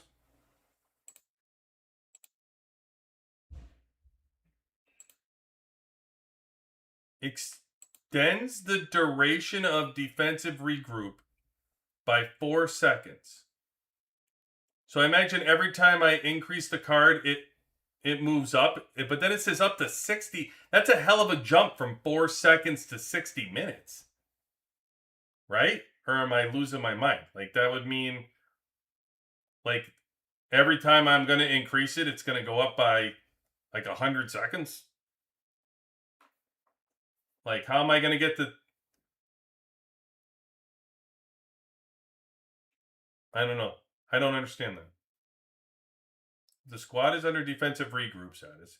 Extend the duration of defensive regroup, which is 10 minutes, by 4 seconds for up to 60 minutes.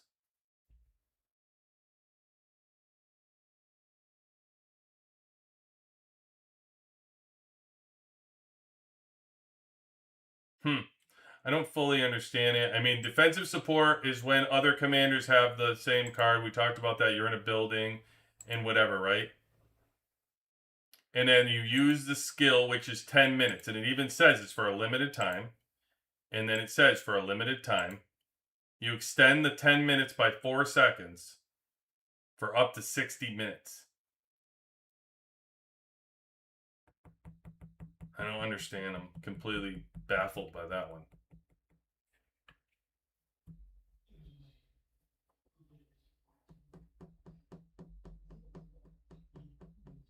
Yeah, it's baffling. I don't understand it though. I don't know how you can get there if... Oh, can your core... You know what though? Could the core card be... The core card starts at 10 minutes. Could the core card actually move to... The core card may move to 10 minutes. Okay. I get it. So the core card, I don't know how high you can get this core card. When I start using the percentages, these minutes... Is it... The slices on this card must make this move, right? To whatever, 20 minutes, whatever the next one is. It extends it for the status. Must extend it for whatever minutes. And then, so the 4 seconds, I don't know what it turns into once you have this, once you have the star, once you have this completed, I don't know what you can make the defensive regroup actually last for. But I think it's saying that it'll increase it by 4 seconds, and then as you upgrade that level, 4 seconds, maybe it goes to, I don't know, 8 seconds or 20 seconds, 30 seconds, whatever it starts. Once the card is maxed out, it must increase it by a certain amount. But this combination of this plus the additional 4 seconds cannot exceed 1 hour. That's what I think that means. No, yeah, sorry, I just think it means overall you can't exceed defensive regroup by 1 hour. That's what I think it means. Okay, glad we talked that one through. So here's the big question if you go about this strategy, right?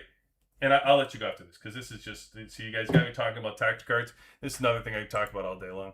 So I'm wondering right now, you have the 4+1, you have the battle streak duration, and you have the attribute, duration, and assisted repair. So you have 5 cards in here, and you can only use 4.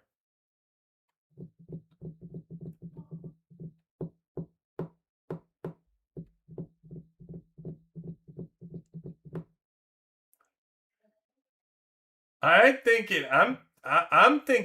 4+1 is outski.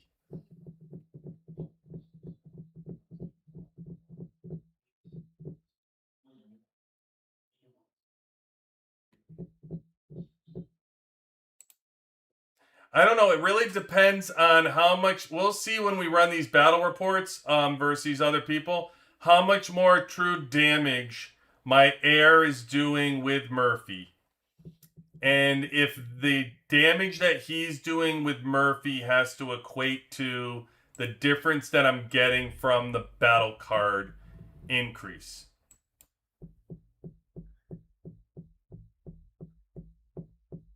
But this is the whole point of using these cards is so you can get the 30% severe wounded rate in the combination.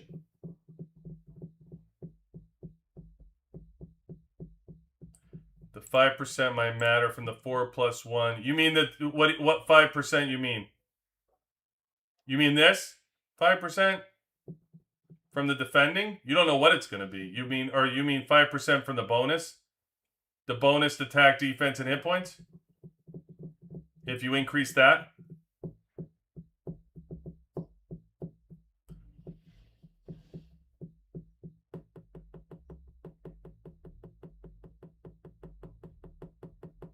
Yeah. I don't know. I think it's going to be one of these defensive cards. I don't know. That's going to be the major question. All right, either way, I'll have to try it out. I'm going to go defensive cards. I kind of know now what I'm going to do for core cards then. I think we're going to go full on defense for the cards. The defensive support and the and garrison defensive regroup, and we'll see what happens. We'll test out the battles and see how we do.